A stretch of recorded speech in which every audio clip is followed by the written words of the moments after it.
kuishi bila wewe, ukiniacha ukienda zako. Kama ni ukweli yale nasikia kwa majirani ya kwamba utakuja kwenda zako, uliniahidi tutakuja tukijadiliana na maswali yangeleta uta tantarantan tantarantan tarantan. Kwa nini chini chini unayoficha yanayokusinya, lakini unayosema kwa majirani? Kwa nini kando kando unayoficha yanayokuudhi, lakini unayoteta kwa marafiki?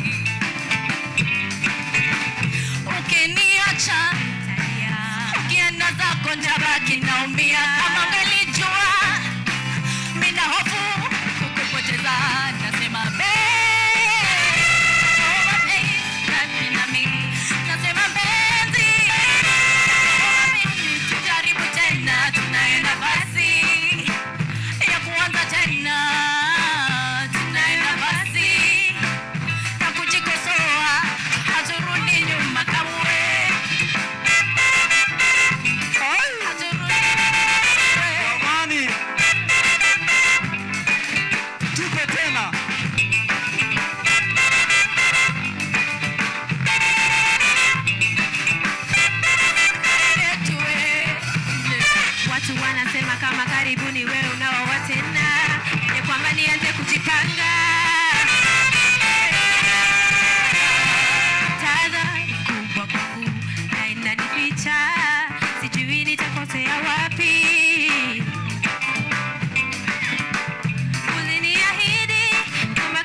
it stay this way? Can't let this moment end. You set off a dream, getting louder now. Can you hear it echoing? Take my hand. Will you share this with me? 'Cause darling, without you, all the shine of a thousand spotlights, all the stars to steal from the night sky will never be enough, never be enough. Towers of gold you still to live. His hands could hold the world, but it'll never be enough, never be enough for me. Never, never, never, never, never for me, for me. Never enough, never enough, never enough for me, for me, for me. All the shine of a thousand spotlights, all the stars still from the night sky will never be enough, never be enough. Towers of gold are still to lit. His hands could hold the world, but it'll never be enough, never be enough for me. Never, never, never, never, never for me, for me. Never enough, never, never, never enough, never, never. Love is not enough, baby. Come to me, my love. Love me or you hate me, know me. Don't mess with me, my loco. Hennessy 250, come along, titi. 'Cause se pesa naughty in a Maserati. Baby, baby, easy. Fine boy like Kiwizi. You gon' kiss somebody. Follow sweet melody. No money, oh. Ojoojúmọ́ lọ́sàrẹ́, oh, ah. Lucky me, oh. To see what's on there, oh, ah. Me, I just want to be high, be high, be high. Me, I just want to be high, be high, be high. Me, I just want to be high.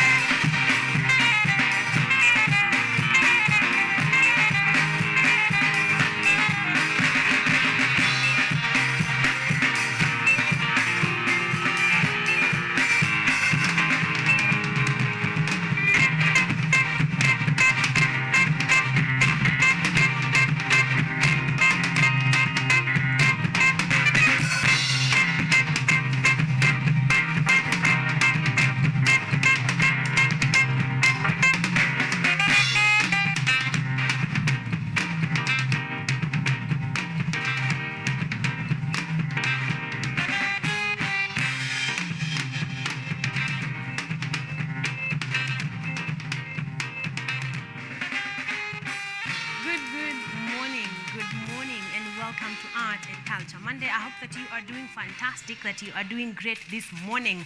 How are you? And it's a bit chilly. It's back to raining. We are happy. We are glad for the rains, although not all of you may be, depending on where you are in the country. But regardless, we are happy people. It's a bit chilly. I want to know how you're doing this Monday morning. But before all that, Karibuni, the show is Art and Culture Monday, and we are on KU TV. All right, so you can watch us from the comfort of your home, from YouTube and Facebook, where we are are streaming right about now. So ukitafuta tu KUTV Kenya on your phone, the live show that is streaming right now is right here at Art and Culture Monday, and we are happy. I am happy to have you. I am happy to have you join me on this Monday to start your week in style, to make sure that you have gathered some oomph, to finish off the month of March. That is why we are here. And of course, kama kawaida, this is the last Monday of the month of March, the 27th. So yeah, we're done. The next time we meet, we are all going to be saying Happy New Month, looking forward to Easter and having a good time. So we are wrapping up the month of March in style. Today is the 13th Monday. Yes, 13th Monday of 2023, which means that we have about 39 more Mondays to go. You see what we have done since January to now? We're going to do that 3 more times. I'm believing that we are going to be having a good time at each and every one of them. But yes, today is week 13 of the year that is 2023. Imagine we've already been 13 weeks in. That doesn't seem like a very short time. And we will be here for the next 13 and the next 13 and the other 13 until we close the year, until, your Monday is a guarantee to be an amazing one, to have your energy up. We're going to be here all the way up to 10 a.m. So, siende mahali. You should not be in a hurry. Come out, you're driving, if you're headed into work, you can carry us, tag us along on your phone, on Facebook and YouTube at KUTV Kenya, and we are going to do this amazingly. Now, today we have an amazing show lined up for you. Of course, starting with the feature that was just playing. That is a semester's showcase by the Kenyatta University Music Department, and they are doing amazing work. They are doing an amazing job. You're going to be enjoying some of that in the course of our show. You're going to be enjoying, some of that as we go. Here, talent like never before. So we're also going to be sharing that from the music department of Kenyatta University. And of course, to start us off is a big, big congratulations to them for the work that they did put together. I know that you're enjoying it, but I'd like to hear you say it. I'd like to hear you say it, so you can contact me on 0739 110544, or even easier, go to YouTube or Facebook, look for KUTV Kenya, and leave a comment down below. Let me know how you're enjoying the music that we are playing you, and of course how you're enjoying the show in general. I'm seeing some early birds are already in the comment section. I'm going to be getting to that in just a bit. But this morning, we are ready to do this. We want to get down to traffic updates, then to our news updates, and then to our topic of conversation, and to an amazing guest that we have aligned for you today. So do not go anywhere. I'm going to be giving you, of course, more details on this. Keep it KUTV Kenya, but right about now, Art and Culture Monday is officially on the road.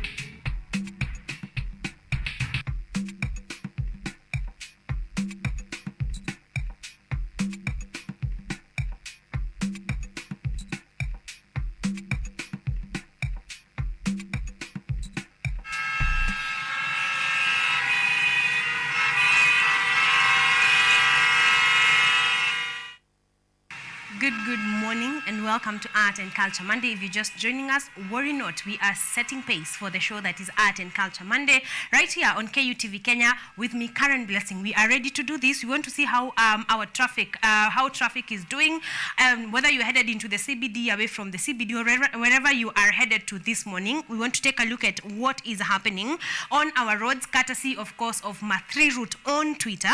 And I want to start with updates from earlier as we come into just a few minutes ago, because we need to understand the situation in the country. And someone is saying Thika Road has never been smooth.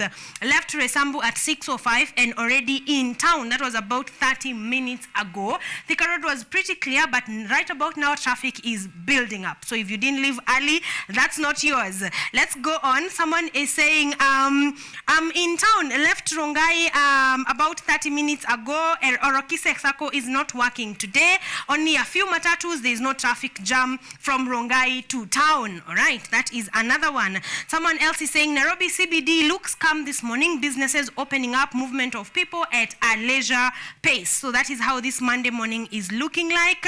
Someone else is saying there is some traffic along Thika Road compared to last week, a sign that many Kenyans are about their business. Remember, today is Maandamano Monday, or demonstrations are set to be ongoing. The government says there are no demonstrations. The opposition says demonstrations are up as usual. So this means that we need to keep, we need to keep tabs on traffic and on how the situation will be going around the country. Someone is saying Thika Road, unaamka mapema kuhepa jam, unapata mliamka wengi. So Thika Road, there's a bit of traffic on Thika Road this morning. If you're using Thika Road, you are going to be taking a while, but it is not as much as it usually is on other Mondays, all right? Someone is saying the traffic on Thika Road is showing that many are headed to work this morning, all right? Someone again is saying traffic from Utali, but we are moving, so Thika Road traffic starts building up at Utali. Someone else is saying everything is flowing nicely, no traffic or incidences on Outer Ring. So if you're using Outer Ring this morning, you may be taking just a little bit of a while and you're going to be at your destination. Someone is saying, someone is asking what is happening to Waiyaki, where there is no traffic this morning. All the way from Mountain View to Kangemi, there is no traffic this morning. So if you're using Waiyaki Way, you may also be, very quickly at your destination. Someone else is saying, beware. Yes, beware that there is GSU all around, all the way from Southern Bypass, Langata Road, hapo Nyayo Stadium, and City Center.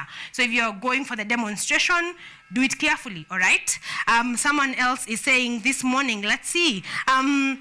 Traffic iko sawa Ngong Road around Prestige, but we are moving vizuri. So if you're using Ngong Road this morning, again, you may not be taking a lot of time. All right. Finally, someone is saying jam hakuna Thika Road. This is about 13 minutes ago. Someone is saying hakuna jam Thika Road. Let's see how things are going on. Someone else is saying nimepitia Ngong Road to Nairobi CBD and it's very calm and peaceful. So that is the situation along our roads that are headed into the CBD. Of course, keep updating me because the day is very, very young. So keep updating me. Let me know if you're using Outer Ring, Waiyaki Way, Ngong Road, Thika Road into the CBD. Keep me updated all the way up to 10 a.m. so that we can keep knowing the situation on our roads even as we continue with the show. Of course, you're contacting me on 0739 110544 and on our online platforms at KUTV Kenya and at CAREN Blessing. So you're telling me how your morning is doing and how traffic is doing on your side. But right about now, that is all we have, courtesy of Ma3 Route on Twitter.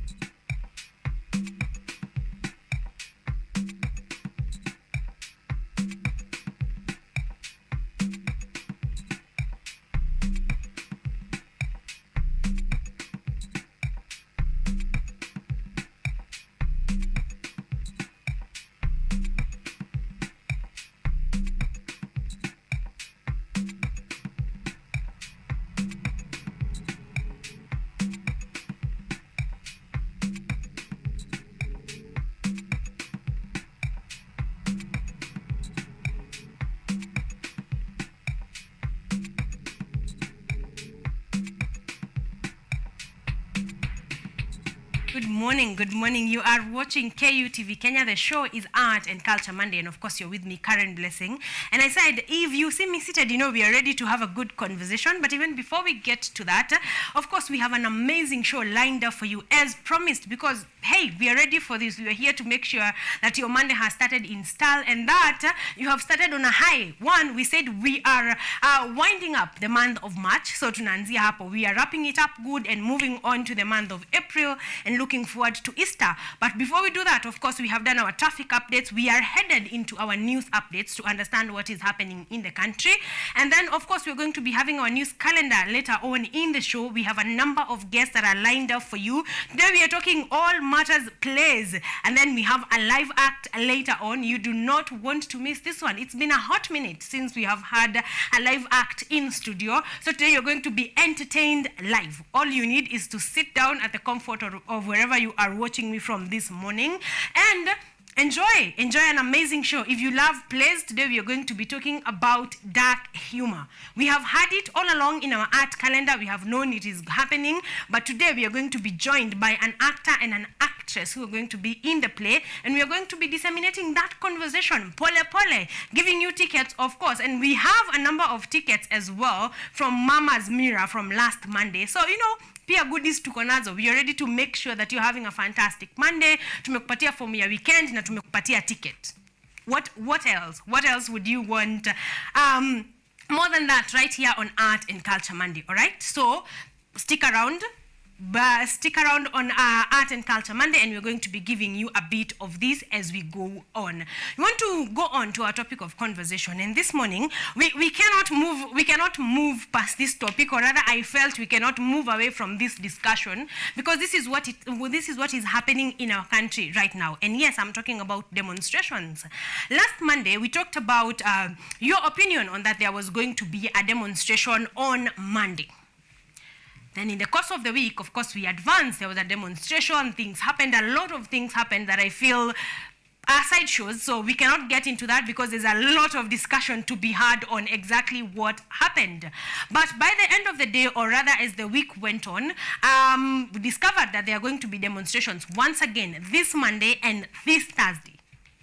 That is what I want us to talk about. I want to know your opinion on that. The demonstrations are ongoing. And the fact that we are at the center of two sides. The government, or rather the government of the day, says they have not allowed any demonstrations, but also the opposition team of the day says there are demonstrations. So we as Kenyans, where are we? Where do we stand exactly? So that's what I want to hear. And I want to talk to you as a Kenyan, as a business person, as a school teacher, as a mom, or as a dad, as a parent who has students who have to go to school. Have you allowed your children to go back to school? Because last Monday, a lot of schools did not open. And the ones that opened actually ended up, some of them picking their children away from school as the day proceeded. So I want to hear from you as a Kenyan. Leave our leadership apart because we are the ones. If we don't open businesses, no government of the day is suffering, no opposition is suffering. It is we, the Kenyans.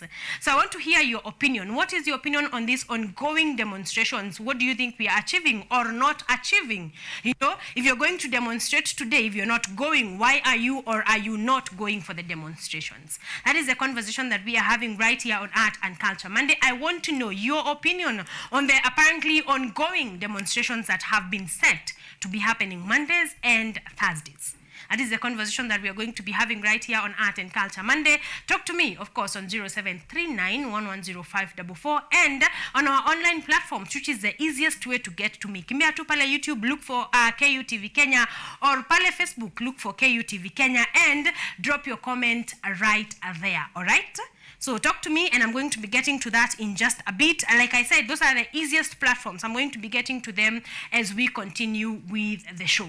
But right about now, you want to jump and know what is happening in the country. Of course, part of what is happening is the set demonstrations and many other things that are happening in the country. So right about now, we're bringing you our news updates.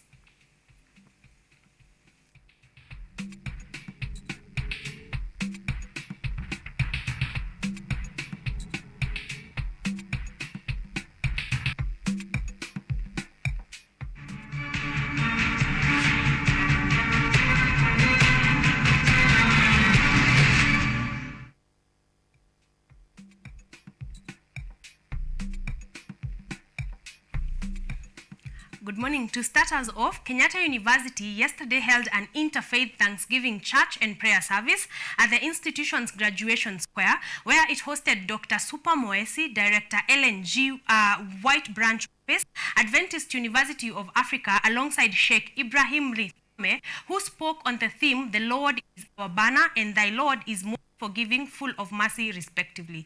The Vice-Chancellor, Professor Paul Wainaina, acknowledged the peace and tranquility the university has had so far experienced in 2022-2023 academic year, pointing out the excellent work relation in the institution. The Deputy Vice-Chancellor Academics, Professor Washeke Wanjohi, on her part, urged the students to be well prepared ahead of their examinations in order to avert any cases of exam irregularities. Take a look.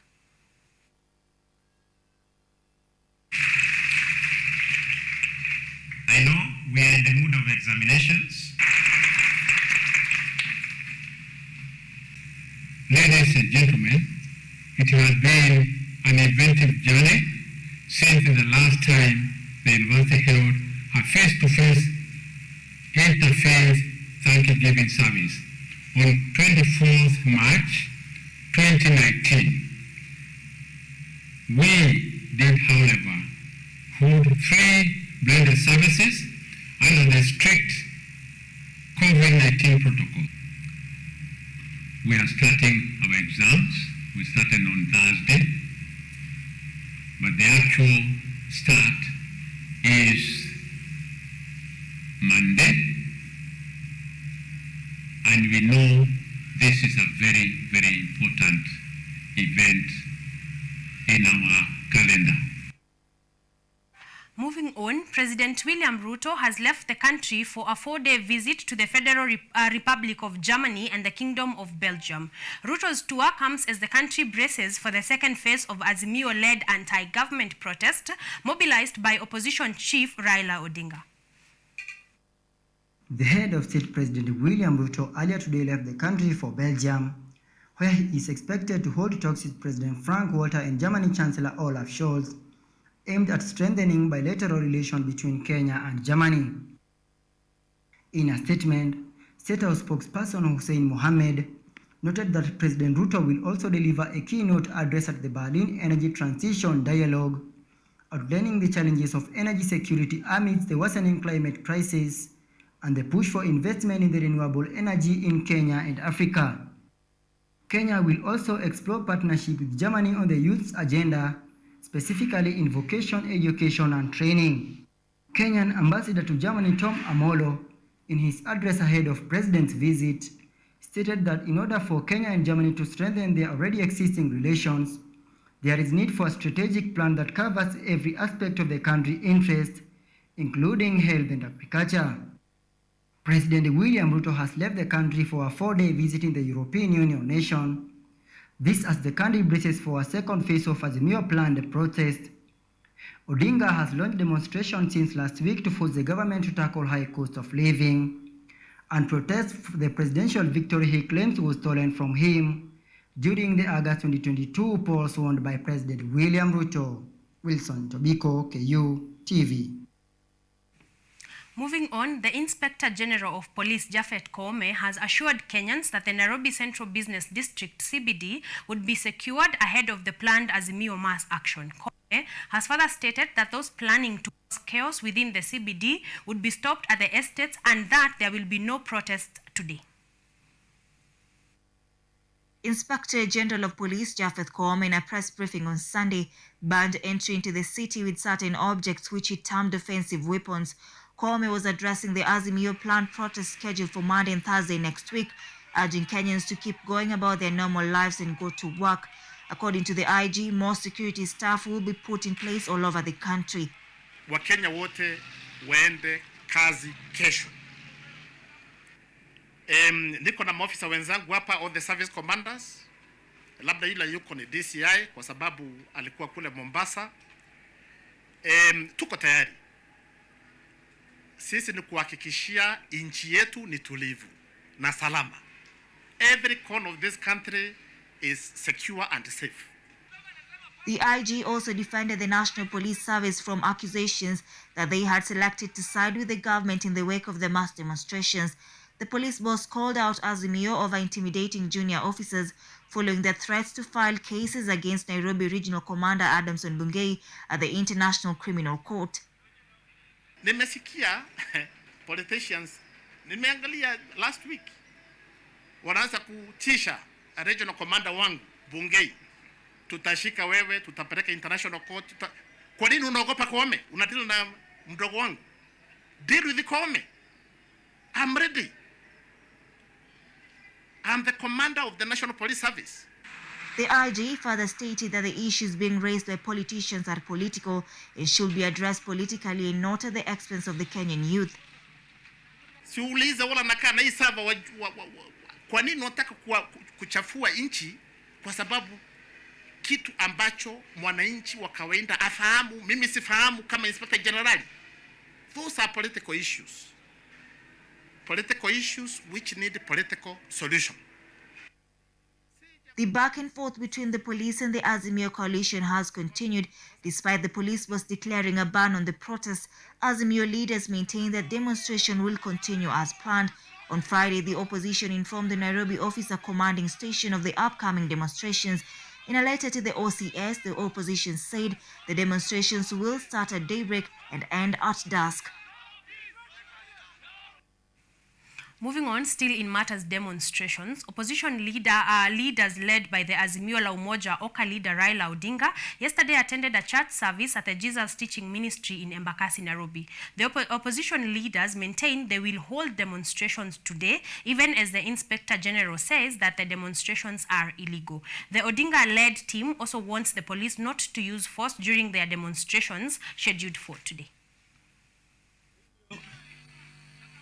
Msiogope hii vitisho ya bwana Koome. Hiyo anabweka tu. Anabweka. Hiyo yake ni kama kunyamba kwa punda. Sawa.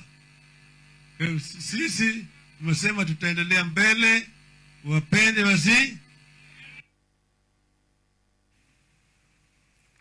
Moving on away from matters demonstrations, Henry Otwama has been crowned the winner of the 2023 edition of the Red Bull Doodle Art Finals. Joan Mwema and Wamoyu Karoi followed the Bachelors of Fine Arts graduate from Kenyatta University, taking second and third place respectively. Take a look. The 2023 edition of the Red Bull Doodle Art Finals competition saw the participation of campus students and art lovers from across the country who fought for an opportunity to connect with the artistic side and showcase prowess in doodle art.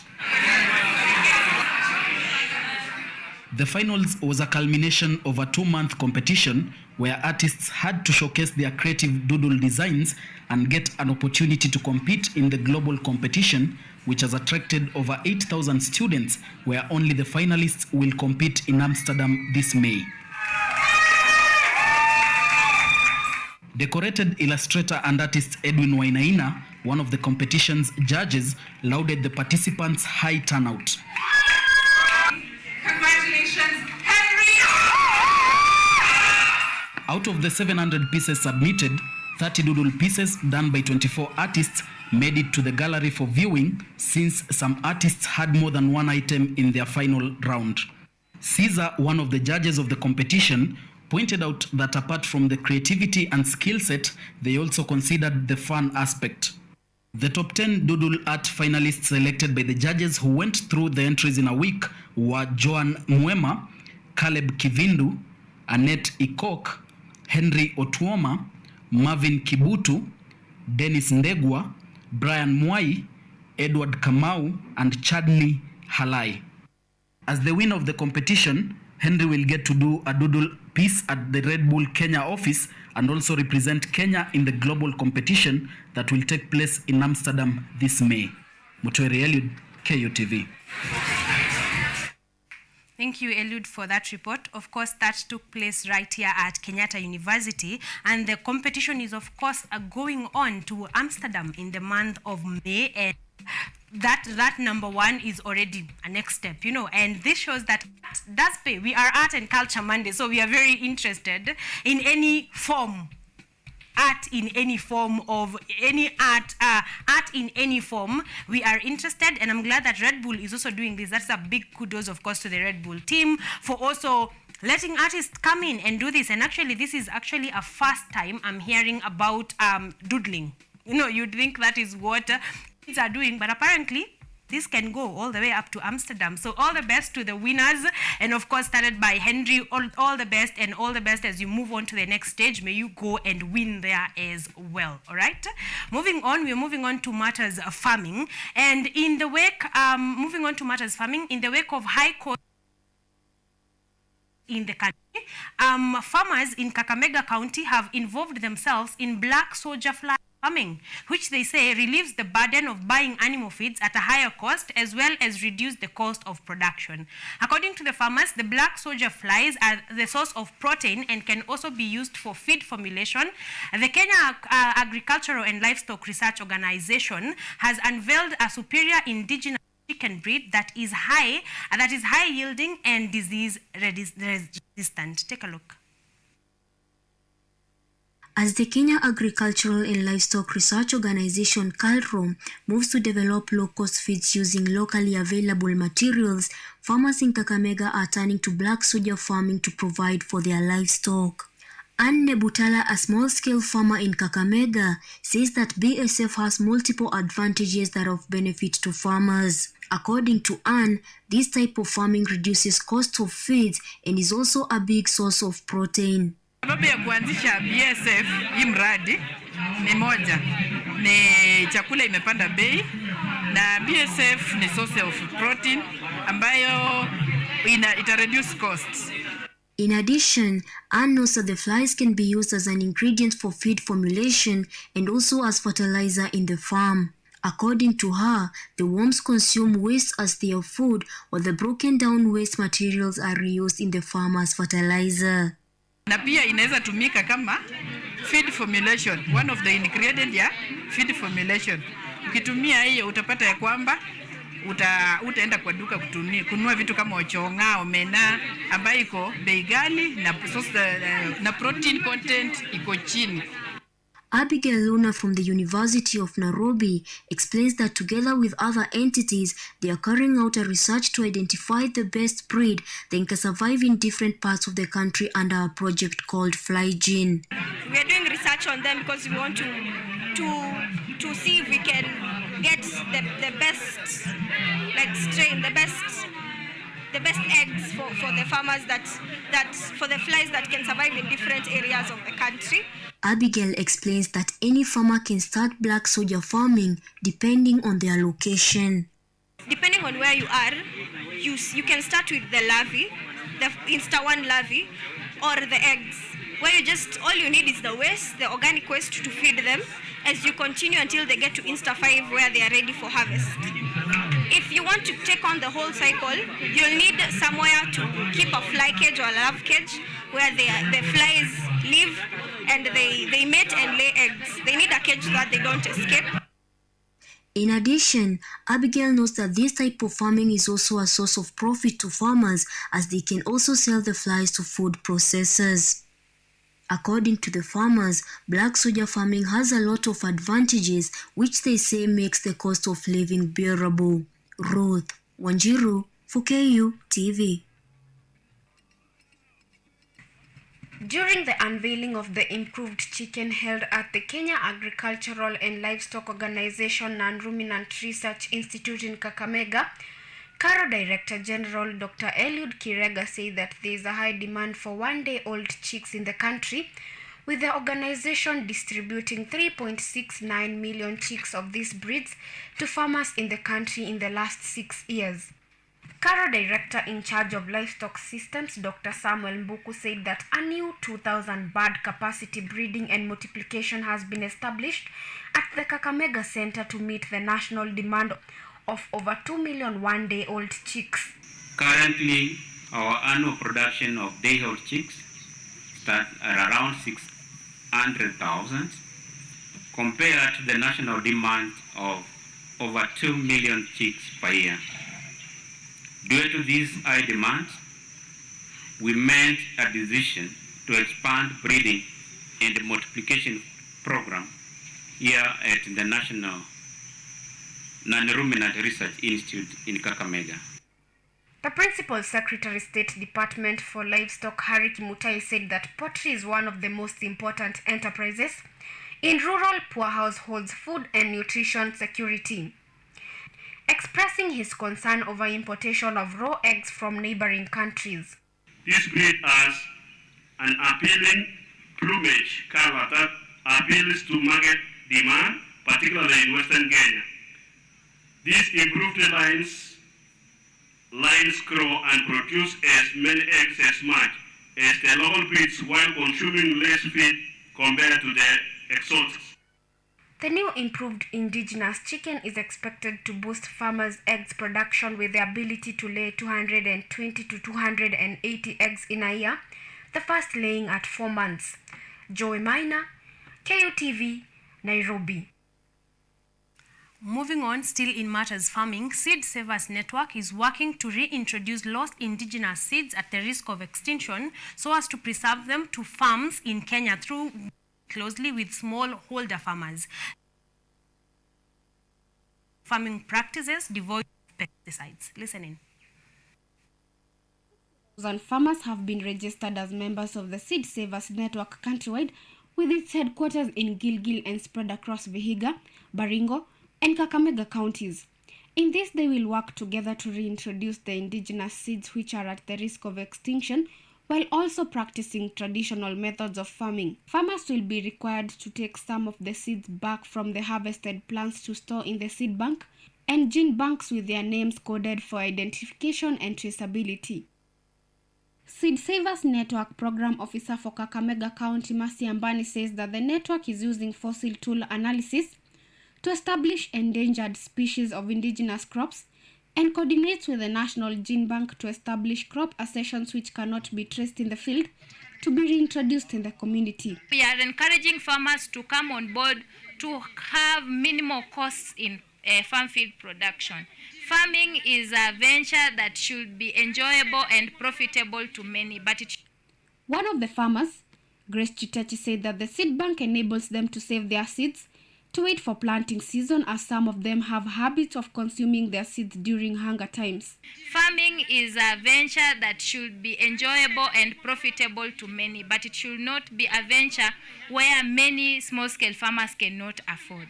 Members of the County Assembly for Musanda, Joseph Omusinde, who attended the seed fair, urged farmers to join the Seed Savers Network to ensure they benefit from education to boost their food production. Make sure kila ward ikuwe na hiyo bank, seed bank, ili watu wetu wapate kupata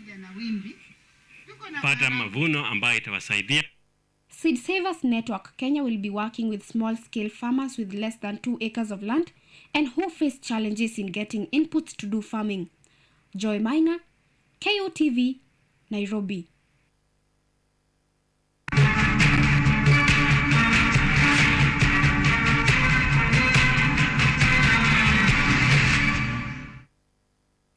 Welcome back, ladies and gentlemen. That was us winding up the news updates, but not to worry, because more updated pieces are going to be coming to your screens at 7 p.m. and 9 p.m. today. So keep it KUTV Kenya at 6:30 p.m. and at 9 p.m. So keep it KUTV Kenya for the updates of what will be happening around the country in the course of the day. And that takes us to a very short break. But when we come back, we're going to be having our very first guest of the day, and this one is going to be Sam Entertainment. She is a creative entrepreneur and wears a number of hats. We are going to be going through all of them, of course, as we get entertained as well. So keep it KUTV Kenya.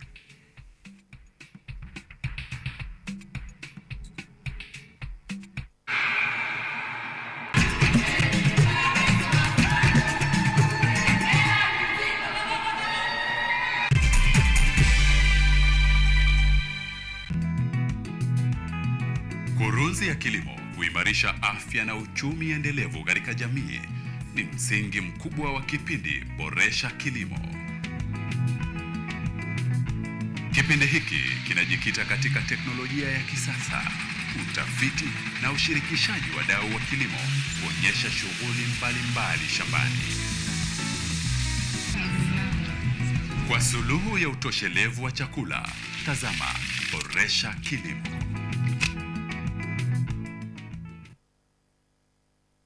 Hapo kamatia. Nyama kwani nipe bia. Da, maisha ni haya mwanaume ali. Da, sielewi yani hata neno moja. Yani tunasikia maboko likolo. Yani ukiniangalia tu huyu mwamba huyu anafiti sehemu fulani. Wewe inakaa. Without your love, I can't move on. Yo, that's your boy Rhino the Don. Keep watching and listening to KUTV.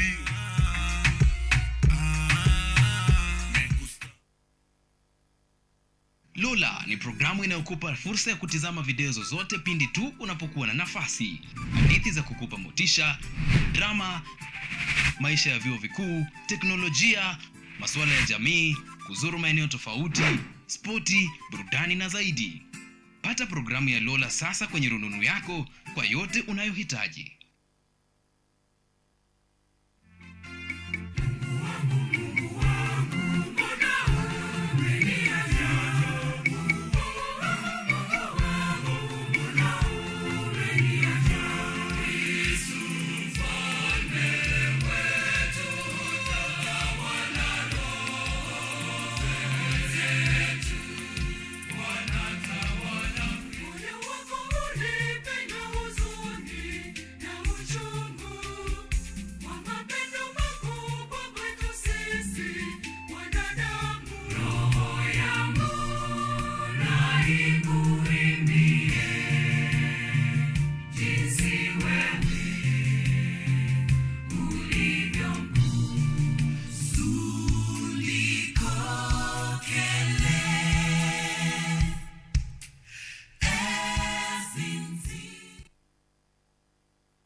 We are all seeing the impacts of climate change. In Kenya, for example, the frequency of the floods is becoming more and worse. The amount of people and livestock we are losing.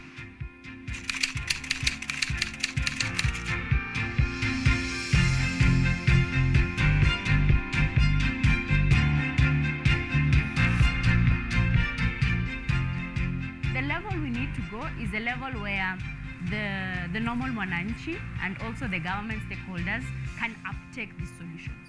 Those small acts multiplied by millions of us will help make a difference in the world at the end of the day. It's just a slight behavior change that we need, and you'll find that it serves us a bit more than you put in.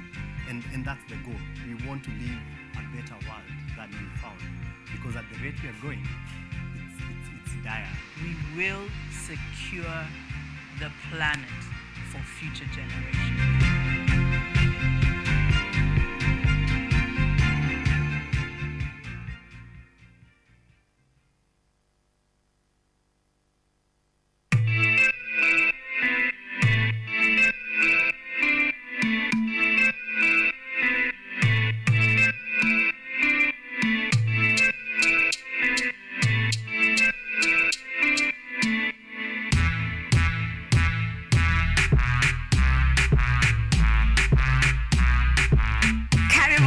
To the Church O'Clock Show. I'm your host, Esther Becky. And my name is DJ Teros. We start you off with a word of prayer and get you started with a live transformational worship experience. And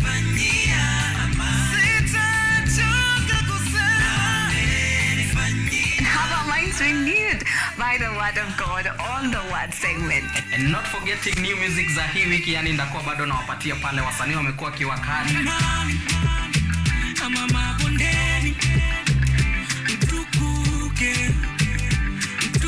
So So make sure manze umetune in because zitakuwa zina flow pia pale mixes kwa wingi, yani zitakuwa zina come through, and pia performance yani from our gospel artist hapa on Gospel Arts from 7 to 10 a.m. only on KUTV.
What do you bring to the table?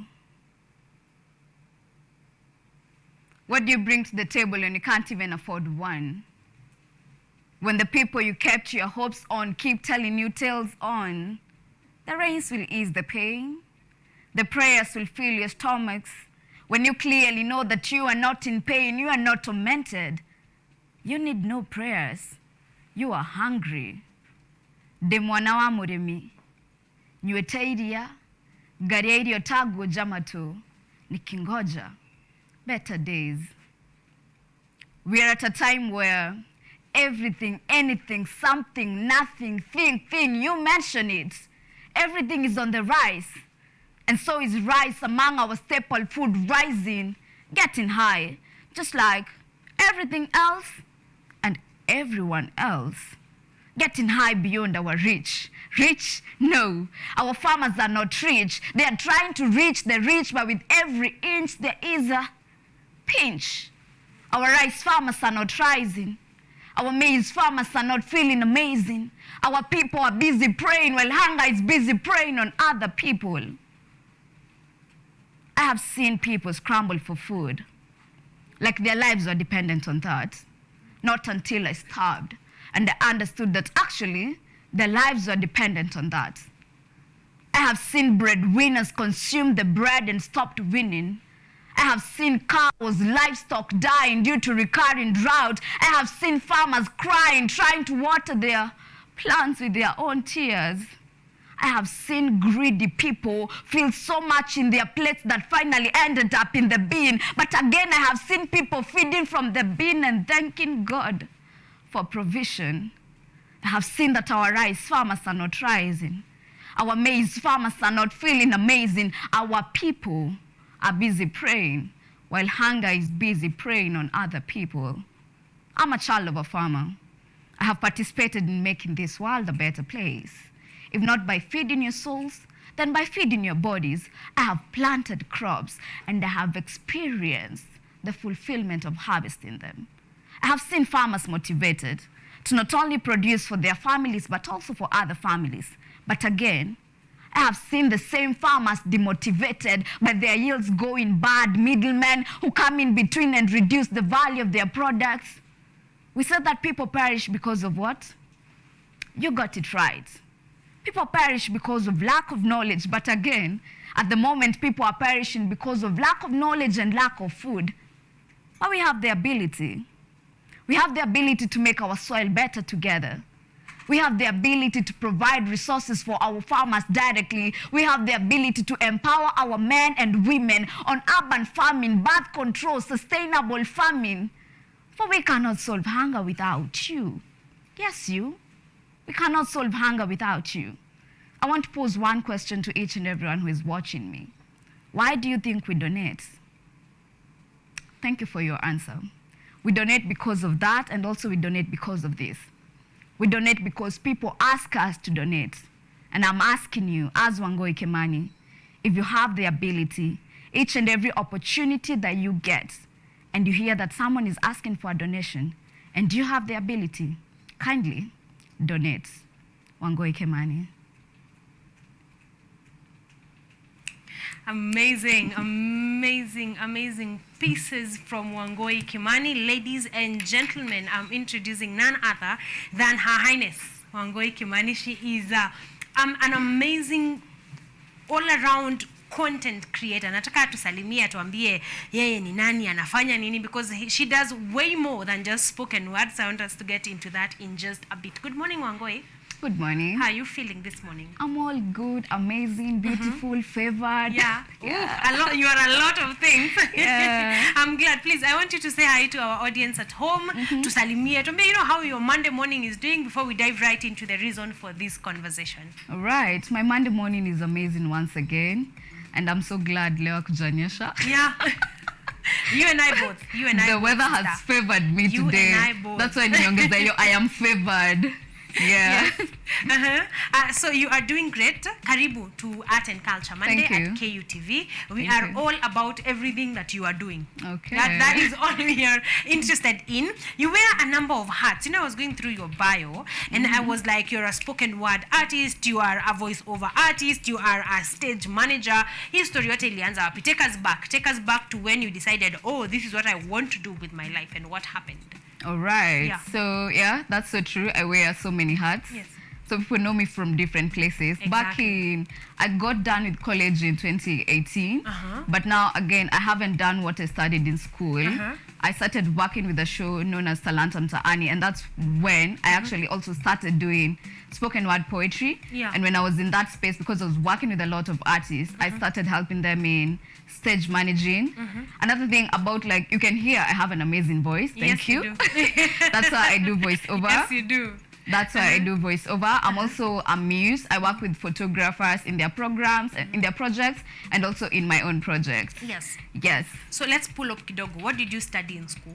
I did culinary arts, but I don't practice. Wow. Why are you thinking? Will you ever practice? I do it in my kitchen. Yeah. So. Well, at least you do it in your kitchen. Yeah. You know, that means you're eating great. Sure. People that happen to eat from your kitchen are having a good time. That's so, true. you know, we move. Yeah. So then, so Talanta Mtaani happened, and of course that came to a halt. Yes. So then you moved on to what? After Talanta Mtaani, I have been working on a couple of projects as a person, and also with some of the people that I worked with in Talanta Mtaani. Yes. And has given me quite, Talanta kept me at a place where I have the ability to be seen. So I've been a stage manager for a couple of events. Yeah. Like the last one being Nairobi Festival, I was among their stage managers. So yeah, you know, I'm a freelance stage manager, so Yeah. I work for... Wherever you are needed. Yes. Okay. So if you want Yeah. a stage manager, I got you. she got you. Yes, you're ready to do this. Question for maybe our viewers who are watching, and they're asking, what does stage management include or involve? All right. So Yeah. stage management starts from backstage. So when you're having like a show, you need the people who are organizing like everything. What when you're backstage, are they okay? Is the stage okay? The sound, the everything, like how is the flow of things? That's the work of a stage manager. Yes. Like unafaa ukalisha watu chini waambie this is the flow of the show. At this time, this is where you're supposed to be. At this time, we unafaa kuwa hapa. That's basically it. Like making the show behind the scenes equal like perfect. Exactly. Yes. So you need to gather every aspect of the show to make sure that you as the watcher is watching I and Wangoi here, you know, flawlessly. There are people behind the scenes that are doing the work. Yeah. To just make sure that all of us, you can hear us, you can see us clearly, we can, you know, we can sit, stand, all that is done by a stage manager. Okay. Yeah. So then you have been in a couple. Which event or which event did you have a great time stage managing? Oh, I will say Nairobi Festival because it was not a one-day thing. Yeah. It was like it was actually a whole week. Yes. Like from a Monday to Saturday. And for this one, I was managing like 2 stages. Like and the stages were not like in the same place. One was in Central Park, the other one is in Uhuru Park. Wow. So you can imagine it was extremely intense, but I love challenges. So that was it. I really liked it. So you had a great time over there. I did. All right, let's come back home. So you do a lot of spoken word. Yes. I know voiceover is a job, so you end up doing a lot of things. Yeah. But you can be able to control what you do matters your spoken word. Sure. So what do you write spoken word pieces about? At the point where I am as Wangoi Kimani, I don't want to be labeled as a poet who does something. I want to do everything and anything that I associate with, as long as it's something, as long as it's something I relate to as a person. I don't want to be put in a cage where I have to talk about something else. Yes. Because I think it gets to a point where when you concentrate on, it's okay to have a niche, but for me as a person, I don't want to be labeled. You want I want to talk about, I want to be a free poet. At everything that grabs your attention. Yes. Then this would be my next question. Okay. I know, of course, in the freeness of the topics that you cover, there are some topics that are closer to your heart than others. So what do you find yourself talking about more often than not? I talk about women empowerment more often, mental health awareness, and also identity and memory. And memory. Yes. Okay, memory is new. What is memory about? So about memory, I collect memories that I have had as a person and put them into poetry. And I think that's the most amazing thing, because like collecting something that you've had like in your mind and bringing it into paper, it's absolutely amazing. Yes. All right. Yes. Let's go to then the women empowerment. Yeah. You know, it just doesn't happen. You just don't talk about women empowerment. Yeah. So what made you feel? I want us to talk about both of those topics, both mental health and women empowerment. Okay. From where you're seated or from the places and the people that you work with, why did you feel it was important for you to, come out and talk about women empowerment and mental health? Let me start with women empowerment. Yes. I have had like my mom has been like so supportive, and like looking back, I used to envy that woman. I still envy her up to date, and she's among the reasons as to why I chose to do women empowerment, just to be in a position where I can empower people who are younger than me. And when you're empowering, by the way, it doesn't have to be age-based. You can empower anyone, even the people who are above you. And the fact that I am doing poetry, I also wanted to do poetry with a cause. Like someone will listen to me and be like, oh, wait. Yeah, the goal is just to raise more young girls and more young souls. That are more assertive and that know they have power. Sure. You know, mental health? Mental health awareness.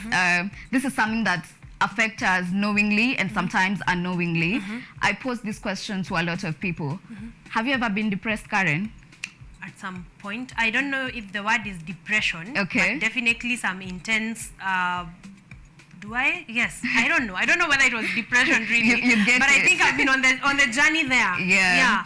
No, that's the point. Sometimes we know we are not okay. Yes. But we've not been diagnosed that we are depressed maybe. Exactly. But you definitely know that at some point you're not okay. I have not been. I can identify the moments that I have not been okay. Yeah. True. And I know everyone can relate to that. It doesn't have to be. Personally, I have not been depressed, but again, I've had anxiety. I have gone all through those stages and everything. And the fact that you experience these different emotions, it's something that I wanted the world to know that it's not happening to you only. And I know how people look at me, especially when I am on stage. I look like this person who doesn't get anxiety or stage fright. But I want it to be known that I get these things. The thing is that these things happen to everyone. What we need to learn is we just need to learn like how to go about it. Yes. All right. I like that, because these are topics that are very close at heart for both myself and the show that is Art and Culture Monday. We talk about a lot of empowerment, both men and women empowerment and mental health, because we realized it's the elephant in every room. Yes. You cannot go to 3-4 people without realizing their mental health issues amongst them. So all right, that is a good run. I want us to come back and talk about your EP, but before we do that, can we get one more piece? Oh, sure. Yes, I want us to get a piece. What do you want to talk to us about? I just want to talk about a piece that makes me feel a bit young. Yeah. Yeah, it doesn't it's not so serious. It shows now the other side of me. All right. The younger Wangoi. The younger Wangoi. So ladies and gentlemen, right about now, Wangoi Kimani with an amazing face. Mukami, I think about you constantly, Mukami. Giokira kiroko. Okoragwo rokete hakiri ciakwa. Daily after gukama, Mukami. Umempea space kwa roho yako, but bado wende unalipa rent. Ashacha kuwa mteja kwa roho yako, sai simu ndo mteja. Kitu alifanya, ni atene arago teireja. Wabereria kuona Queen Bee regwetwo Jabi. Aire tumatie dete kuragarago. Aire tutigarago makarage. Njugu zilikuwa za kuongeza nguvu. Rungu ilikuwa ya kuprotect huyu msupa, lakini hii rungu imeishi ruguru wage tada. Sasa yuko stuck in between. Kusaka hizi imani, kusaka imani, ama kusaka huyu Kimani. Mukami, I think about you constantly, Mukami. Ategio kira kiroko. Okoragwo rokete hakiri-inĩ ciakwa. Tamamia gĩthiĩ daily after gũkama Mukami. Niko na ability ya kurespond kwa hizi responsibilities. Na umuhiki wakwa nginya gĩtharĩ ndangĩndugira. Kanyoni kaja kashaingia ndani. Sai birds of the same feathers zina flock pamoja. Zikiamka zinatoa lock pamoja. Zikitoka zina lock pamoja. Hakuna mtu anataka kutake role ya gathera. Si wote tunataka kuwa hunters. But that's your choice. Mukami. I think about you constantly, Mukami. Giokira kiroko. Okoragwo rokete hakiri-inĩ ciakwa.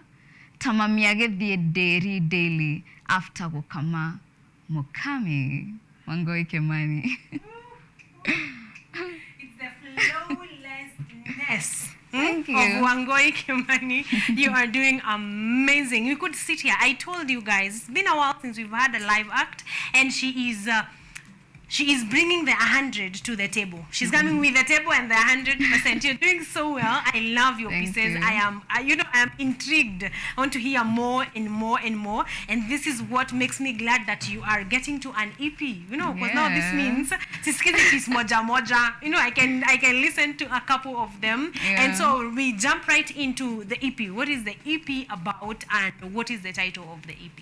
Oh my. Yes. The title is Your Highness. Your Highness. Of course. Yes. It has to be. Yes, the title is Your Highness, and the EP it's about Wangoi. Yes. Showing a side that people don't see. It's me unskinning. It's me removing this skin and like letting people see what's beneath. It's basically me talking about things that have been happening in my life. Yes. And again, I've incorporated the mental health awareness bit of it because I have a tagline that I say, it's a queen with her throne. Thrown to the different emotions. So that's me in that EP experiencing, yani moja inanirusha huku, ingine inanirusha huku, experiencing all these emotions. Yes. Yeah. So if you want to see all the different versions of Yes. Wangoi Kimani, this is the one. This is the one Yes. to look out for. So Yes. why did you give it the title Your Highness?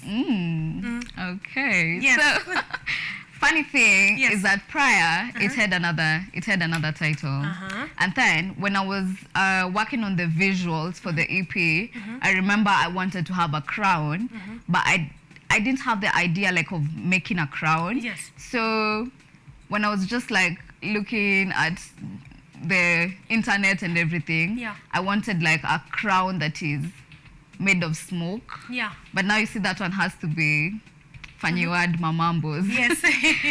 And when I saw that crown, I was like, oh wait, because of the smoke, you are high. Yes. If you know, you know. Okay. All right. Yes.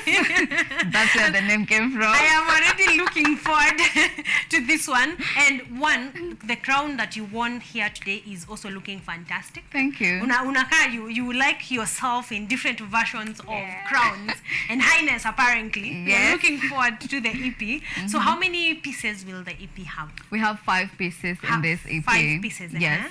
How long will they be? Now, when it comes to the live performance or the recorded version, the recorded versions, Yes. I think the most is like 7 minutes.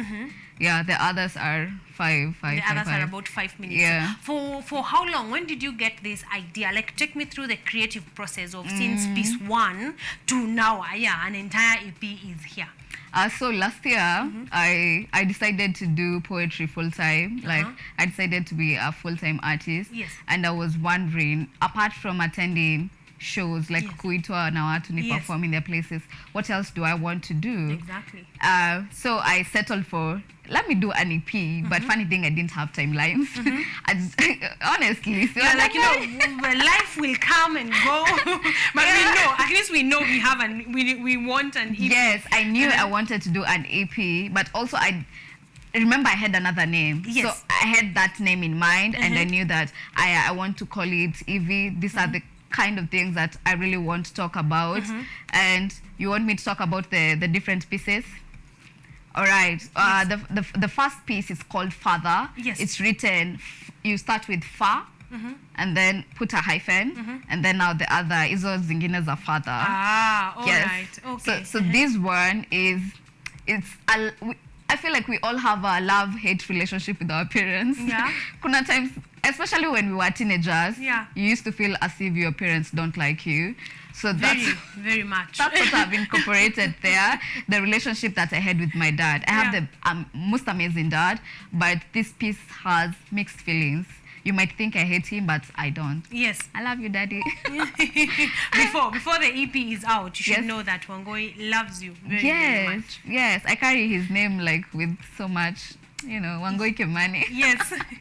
The second piece is called, we have Safari, where you write it Sa, and then Fa Yambali, and then an I. Oh, okay. Yeah, so Yes. Safari is covering the growth, like how far I have come. Yes. The time that I have been in this industry and everything in between.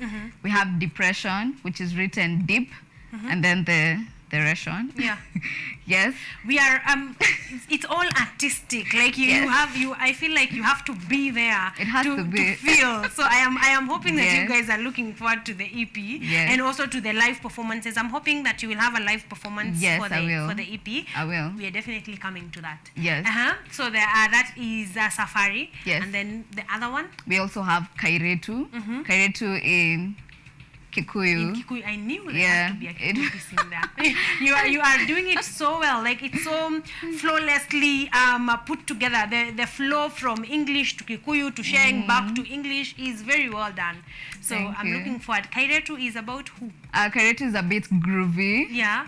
It just shows the side of me where I am a bit free with life and everything. So on this one we'll be jamming and jamming and jamming, Yes. like just thanking God for life and everything in between. Yes. And finally, I have said Safari, Depression, Father, Kairetu. Yes. Why am I forgetting the last one? We will know. It's a good thing. Oh, Maybe I it's have a remembered. good thing. Yeah, it's extremely good. Yeah. The last one is feeling, where you write it fee, like fee of Besha, and then now Ling. This one is just covering the sensual part of Wangoi, like how my love life have been. And everything in between, know. Right? It feels like if you Everything really in want between. to know who Wangoi is from beginning to end, Yes. this is the EP you should be looking out for. So you did this, you put it together. At first you didn't have a timeline, but Yes. how long have you taken to put it together? Oh, wow. So, last year, November, Yes. now I was like, I think I want to do this now. Yeah. And now I started planning, and I saw that so I started planning it from last year, November. And at the moment, I feel when I'm planning for the next project, I will start a bit earlier. I have learned. You will give yourself some more time. Well, I'll give myself some more time, but honestly, I love the challenge. So I started planning in November, and I wrote down like what I want to happen in the different months and everything. It has been such an amazing challenge, and well, I feel I am ready even to work with people who want to do their EPs and projects. Like, I have polished this. Yes, you got this. So Yes. if you want to do an EP, Wangoi is the person to see. talk to her, ask her, and she will take you through I will take you through, flawlessly. for sure. Yes, so who have you been working with? Of course, I'm assuming these pieces have been recorded, or on recording is ongoing. Yes. Who have you been working with? Who do you want to give a shout? How is the experience with now the other team that you have been, you have had to work with to put the EP together? Oh my, let me tell you. Yeah. Karen. Yeah. The best resource that I have learned to have is people. Yeah. Yes. Pesa. You see, Saini Metoa, the stereotype of how artists, we always complain about, what's your challenge? Money. No. People should be your challenge. If you don't have people to work with, that's the challenge. I have had like very amazing people to work with, even like ask for advice and everything in between. I am working with vocalists who I have worked with before, and I just told them about the project and they were in for it. The producer that I'm working with is actually a poet, and I just love the journey that we had when we were recording these pieces. We sat down, like went through the pieces, like word by word. What do you think this one feels like? And also be open to people changing your pieces. Yes, it's very important. Positive criticism. Yeah, it's very important, and I'm so big in critiquing people. I know. Yeah, so the journey has been amazing. I have had amazing people to work with, from the visuals to the recording to like even planning for my outfits and everything. It has been, even like the crown, it has been amazing. Yes. And people have been coming in handy. Yeah. Well, I cannot wait. I know they will. I cannot wait for this project to be out, for them to see the work of their hands. Yes. So when are we expecting this EP to be out? Ooh, it's almost here. Yes. Tell us, give us the dates. The show is happening on the 29th of April this year. Next year. Yes. This year. It's actually next month. It's almost here. It's happening at the National Museum, main library. Yes. The gates open at 1:30 p.m. The show starts at 2:05. I am so strict with time. Yes. Year 2:05, the show will start. So you get there at 2:15 and almost umepitwa na a quarter of me. Yes. And it's a whole production, so don't miss. It's a flow. So usikuje ukiwa umechelewa. So fika on time. Yes. 1:30, be there. Chill kidogo, salimia Wangoi, mpatane na mahali. 1:2 before you see her on stage finally. Sure. As there are tickets.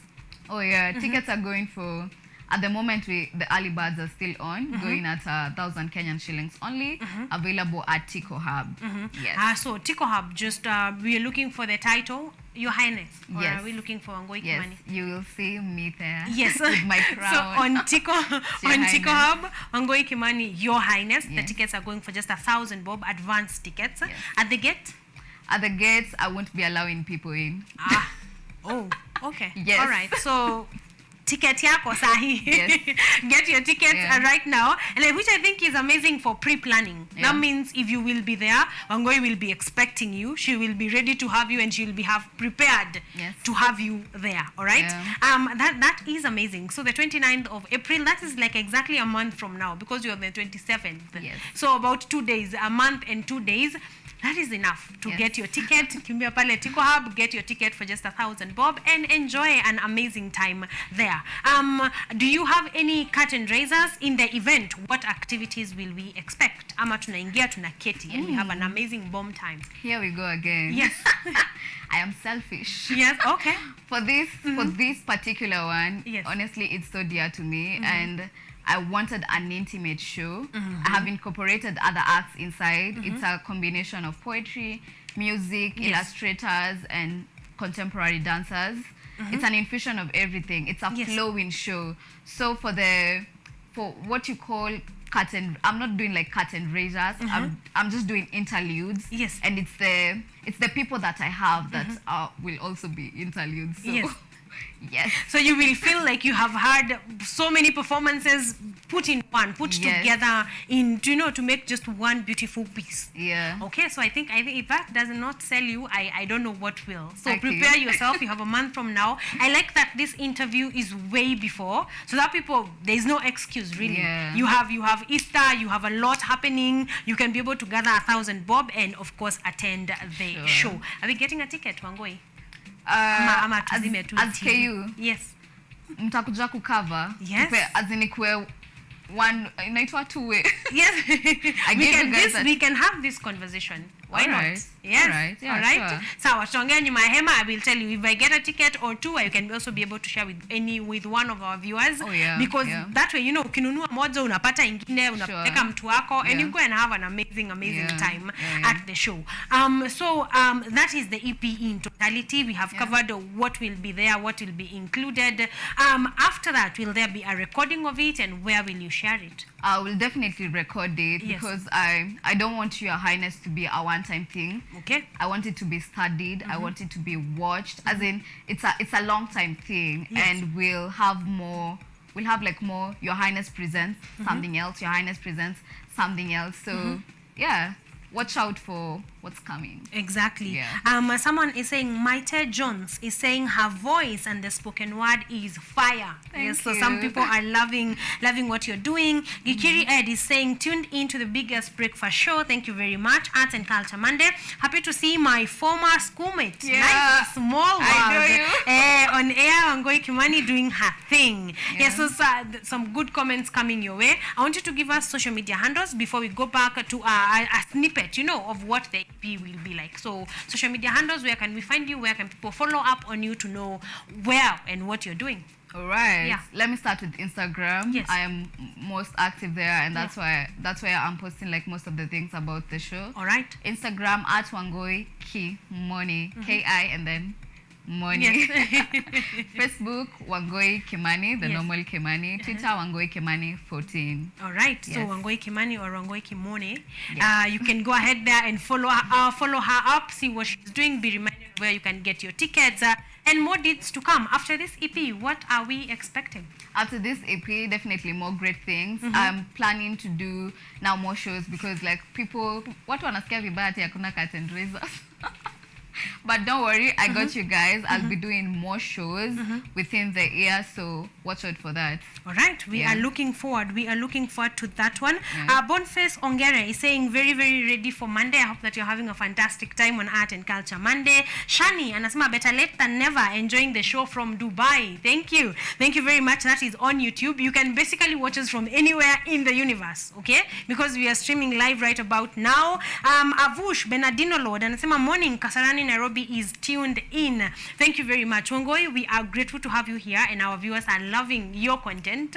you. We are definitely looking forward to the 29th of April to come. With just 1,000 bob, you can get your advance tickets at Tico Hub, Your Highness by Wangoi Kimani. And right about now, she wants to give us a snippet, you know, of the EP that will be Her Highness. So I want to leave you guys with that. But when we come back, we are going to be talking about our second launch of the day, and this one is All Matters Play. So we're going to be talking in depth, so don't go anywhere.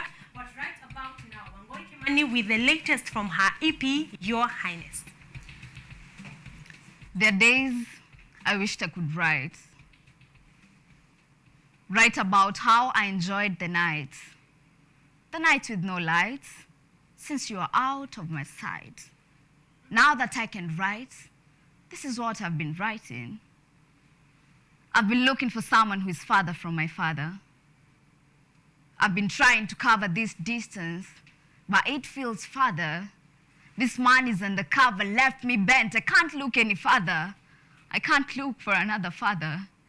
I have been trying to call this man, but old age is catching up with him. He can't hear voices when I call out for father. Or maybe he forgot my voice. My intonation might have changed from sweet to anger. I carry your name with so much pride. And I have seen you more times in this man than I ever saw you as a kid. You are a ghost. And these men have become your host. You are far from an angel. You are no God. You're far from this table. I have brought myself to the table, suffered the suffering of being an offering, almost being slaughtered for being your daughter. I have tasted you being an amazing dad with your sprinkled moments of being a parent. My taste buds still feel bitter about this, but you are not to be blamed. This poem might sound lame to you, just like on times I needed you to walk with me, but you are lame. Left me to crawl and crawl and crawl and have a close-up with reality. Wangui Kimani.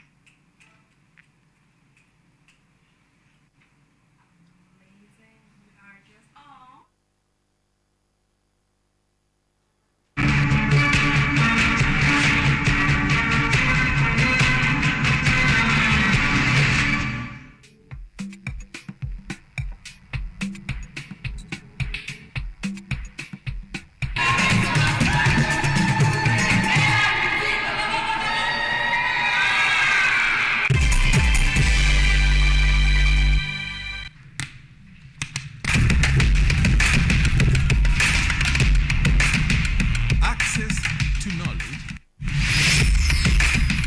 Solution to unanswered questions.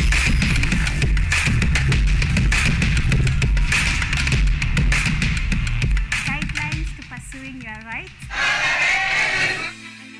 and repossessing your property, intellectual or material. This and more only on Law Matters.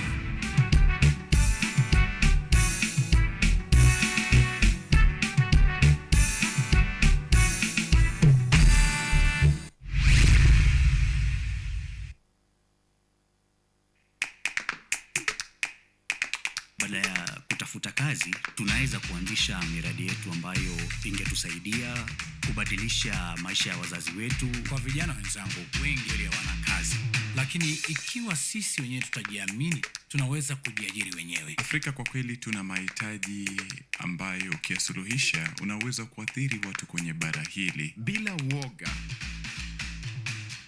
watu huwa na uzalishaji zaidi, wanajawa na ujasiri, wanakuwa wabunifu na wanakuwa wenye maarifa. Niliamua kuacha kazi, hata kama sitafanikiwa, nitakuwa nimejaribu, nitakuwa najua haiwezekani.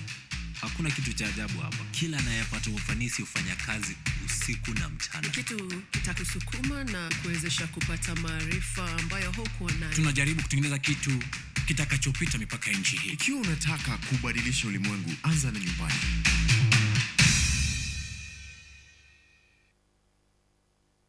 Welcome to Children's Corner. Maelfu na maelfu ya wahamiaji wakiwa na watoto kutoka nchi za Amerika ya Kati wanaendelea kuwasili kwenye mpaka kati ya Marekani na Mexico. The folks are going. Thank you very, very much. I appreciate it. Thank you. Ni habari kutoka pembe zote duniani. People pass vuguvugu. People pass ni idea. Tazidi ananyonya, hanyonyi vizuri, anakuwa hayuko comfortable. Jeshi la Jamhuri ya Kidemokrasia ya Kongo linapambana na waasi wa ADF. Kwa sasa wanatoa wito kwa mashirika, makampuni na vile vituo vya uchukuzi. Mambo mengi yatakwenda kama yalivyopangwa. Hapa ni kuna mmoja wa viongozi wa chama cha wavuvi katika eneo hili. Zaidi tunajaribu kuwapa chanjo ili ina boost ama inanyanyua kinga ya mwili, ndio inaenda kupelekea kupambana na virusi. Ni dunia ni leo, Jumatatu mpaka Ijumaa, moja kwa moja kutoka VOA Swahili, Washington DC.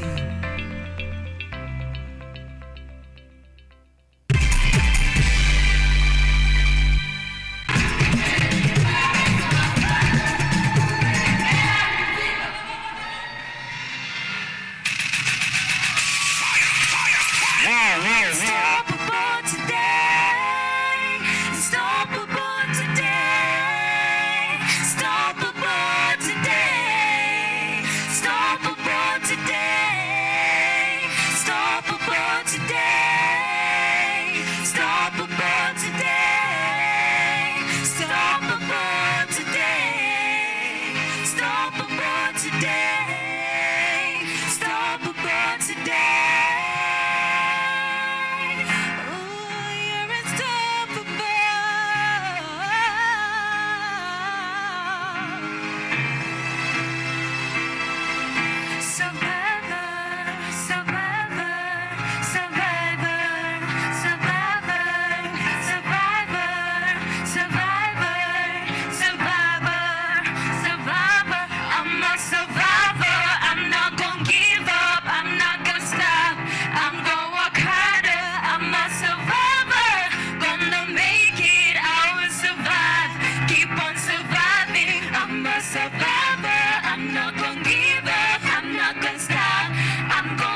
to do this love with you. I hope you really want this too. Oh baby, just me and you. Me and you, me and you.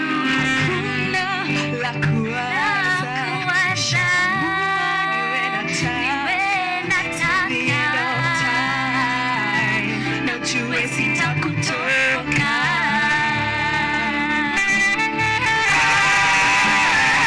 I wanna be your special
song called I'm Going Down by Jill Scott. Enjoy.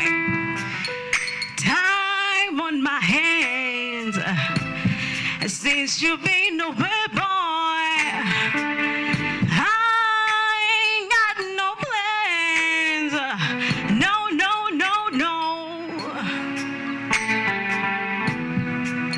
And the sound of the rain against my window pane is slowly driving me insane. Boy, I'm going down. Be my love, be my love, be my love calculator. A long time sweet me na saka loco area. Na hapo ndo mahali tutajenga.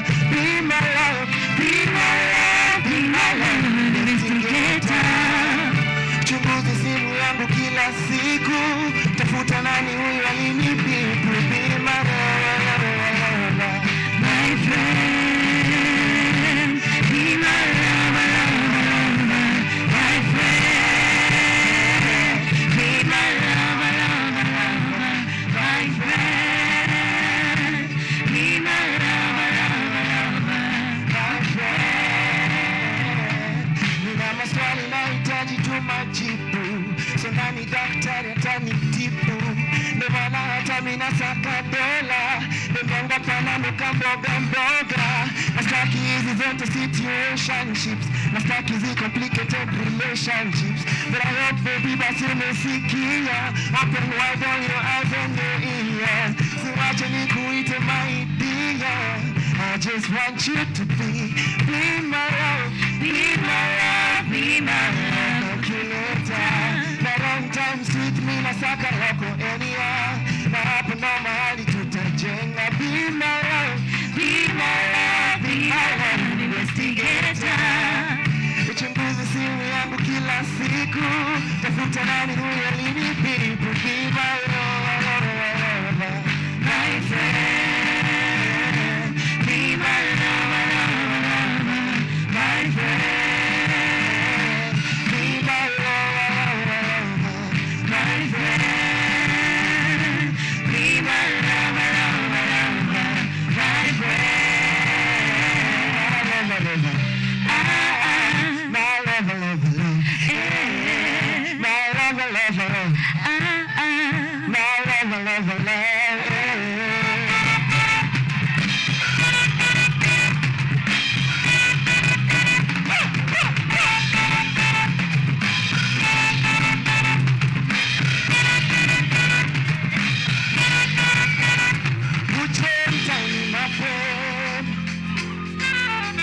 International mapema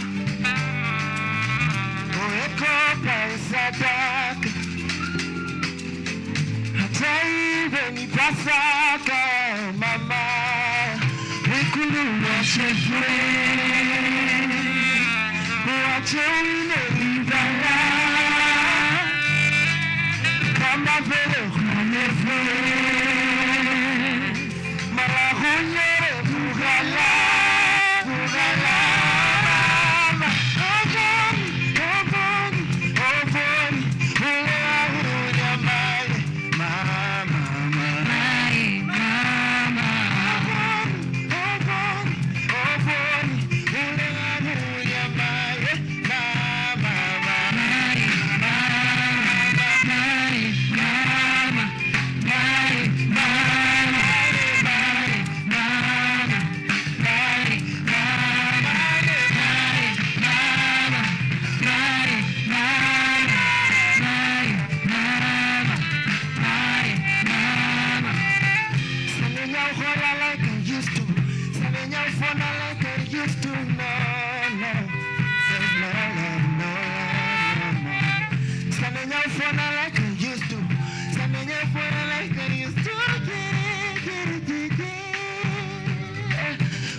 gentlemen, I hope you're having a fantastic time. This is, of course, from Kenyatta University Music Department that are giving us all the entertainment today, and they are doing amazing. I hope that you guys are enjoying, you know, what you're watching right about now. If you are, please talk to me on 0739 110544 and on our online platforms at KUTV Kenya and at CAREN Blessing across the board. We are live on Facebook and live on YouTube. So kimbia pale, leave your comment. Let me know how you're doing. Let me know how you have felt about Wangoi Kimani and about my next launch, because I am not alone in studio. I have been joined by two gorgeous ladies. They are ready.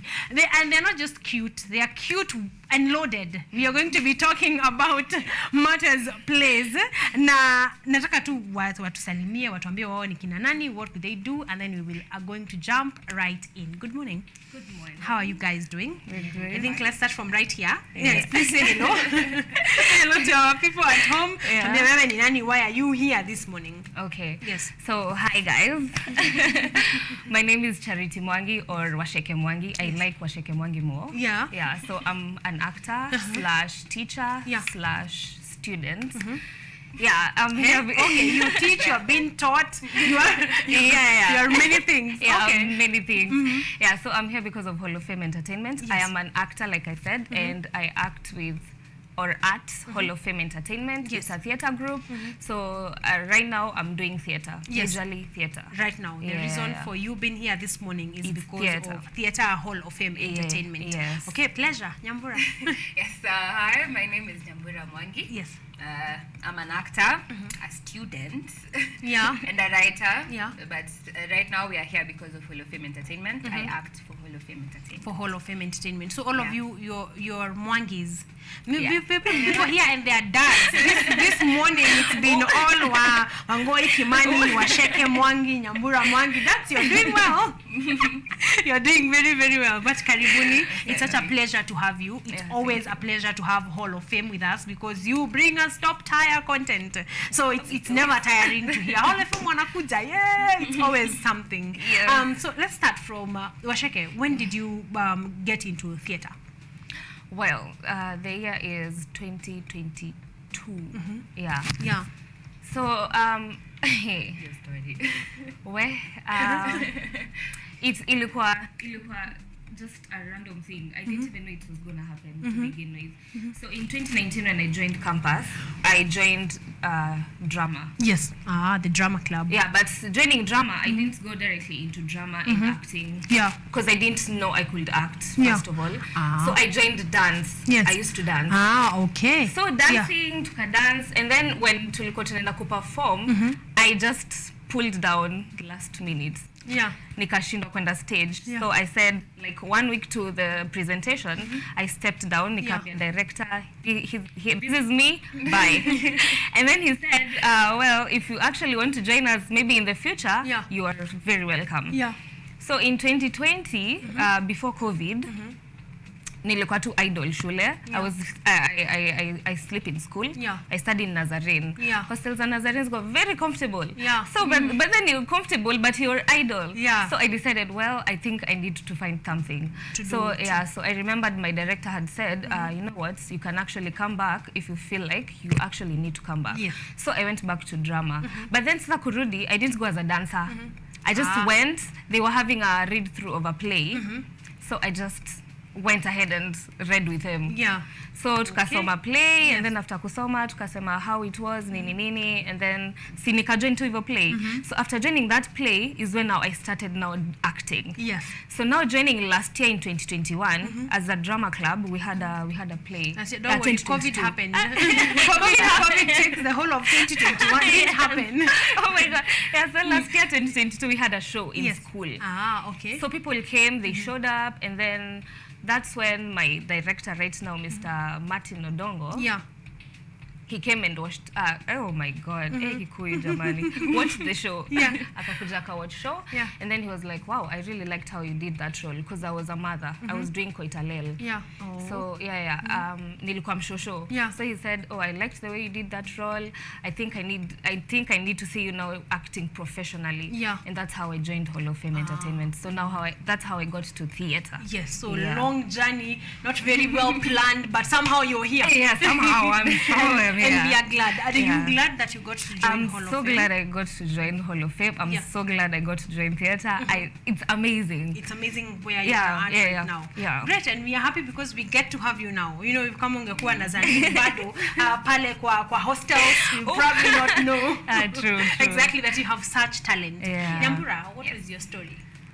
Mine, I think I started acting at 9. Yeah. Nilikuwa too curious. You know, you're a child. Yeah. So I mean, I'm new in this school. Nikaenda time tunatoka shule, like you're supposed to go home. Yeah. My mom was not there. Yeah. But I'm seeing watu wakirehas. So I went and checked out watu wanafanya nini.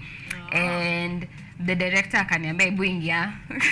I'm like, what do you mean? I don't even know what I'm doing. Yeah. And that's just how I got into the play, and I acted for the school through my primary school. High school I didn't do plays because we didn't have them. I just did choral, verse, na dance. Dance. And then now I got out, I went to Kabete Poly. Yeah. That's where now I met Martin, because alikuwa director wa solo verse at Kabete Polytechnic.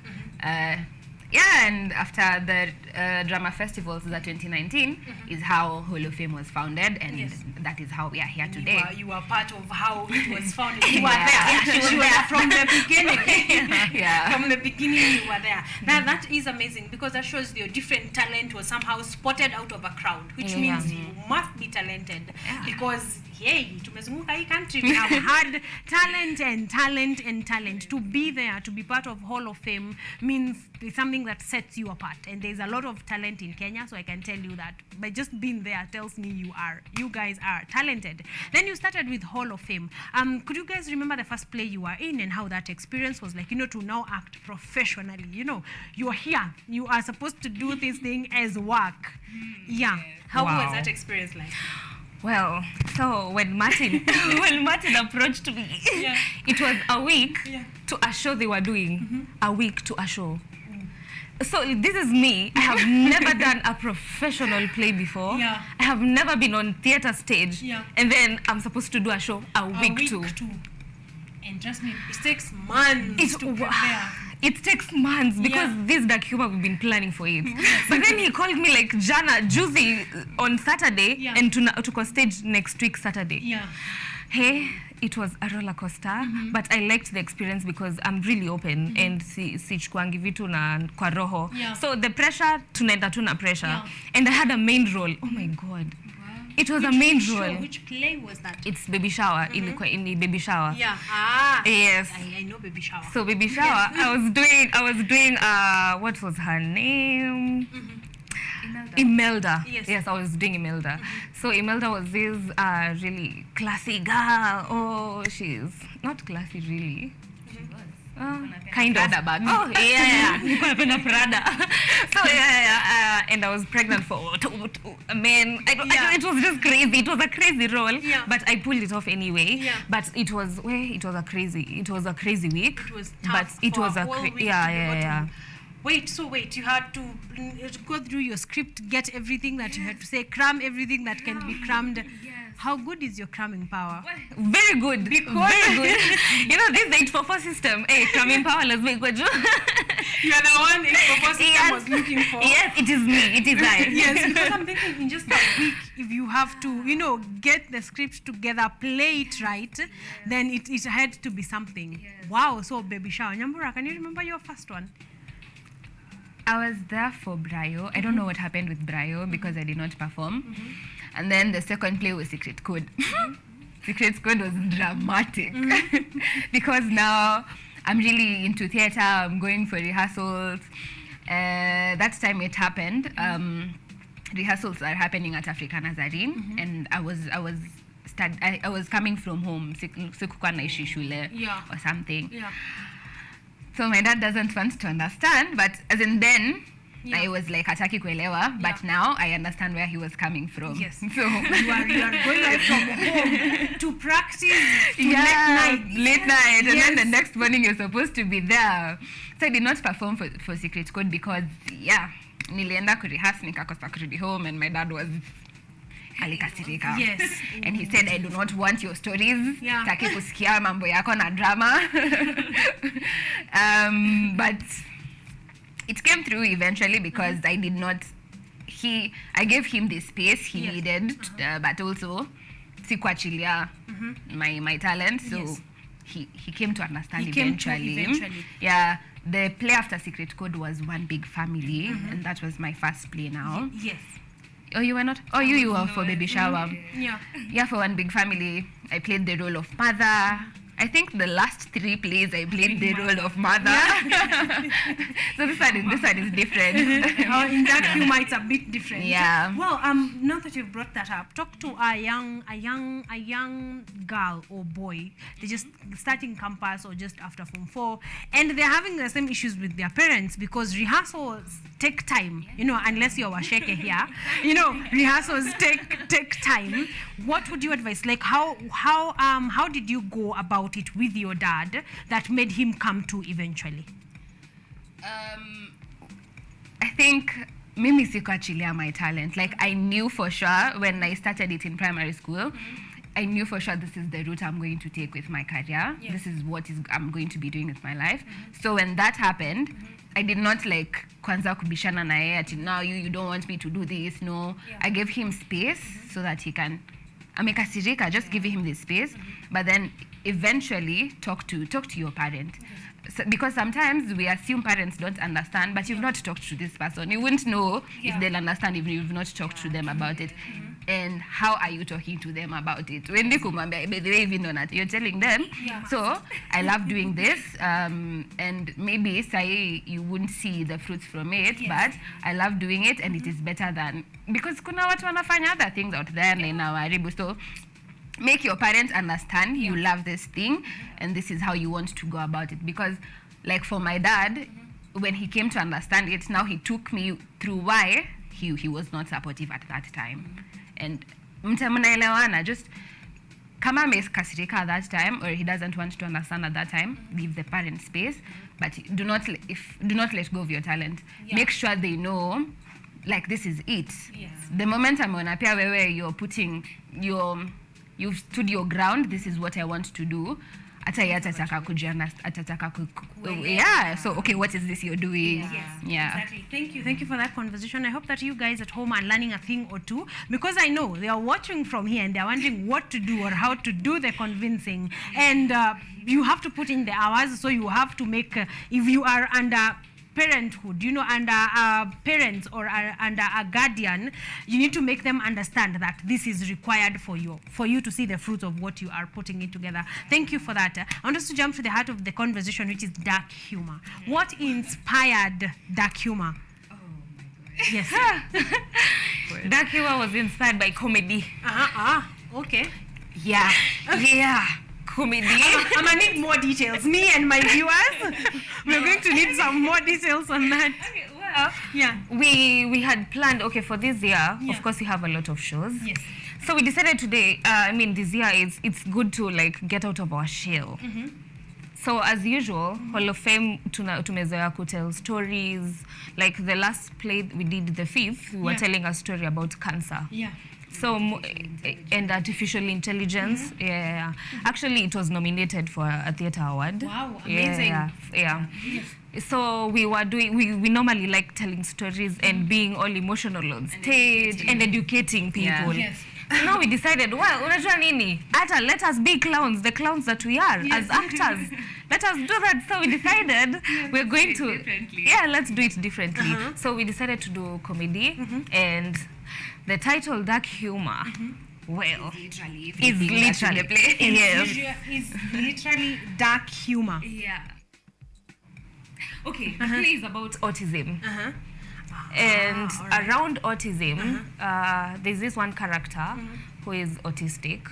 And around him, he has people, he has his parents, he has, well, maybe his mother, and he has friends who are with him. Well, the story is around that autistic person. I think I'm gonna love this one because I've been watching The Good Doctor. for a while. So I'm thinking I must have been in the spirit. Season 4 and 5. I'm doing well. I think I'm going to relate a bit more with what is happening. So why autism? You know, you picked cancer, we talked about that. You came here, we talked about that. So why do you feel there's a need for community? You know, despite all the humor surrounding it, why is autism at the heart of the play that is Dark Humor? I think the 1st of April is World Autism Day. Other than that, other than that, a lot of people with disabilities are not understood. First, mostly autistic kids. Like people tend to think it's probably drugs. That's why this person is acting like this. So we felt the need to tell the story about this child. And he's speaking, as in his character speaks about a lot of children. So so yes, I think that is important to talk about. Like you have said, a lot of kids with disabilities, we don't even get to hear them.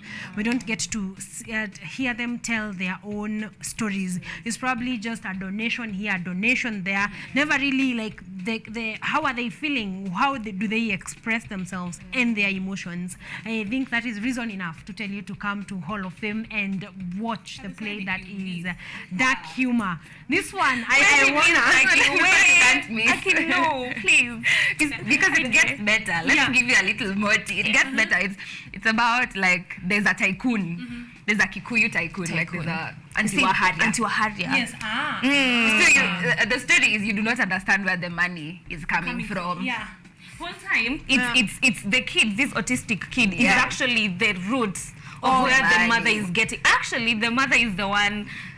Wow. Going around the cause. We understand around.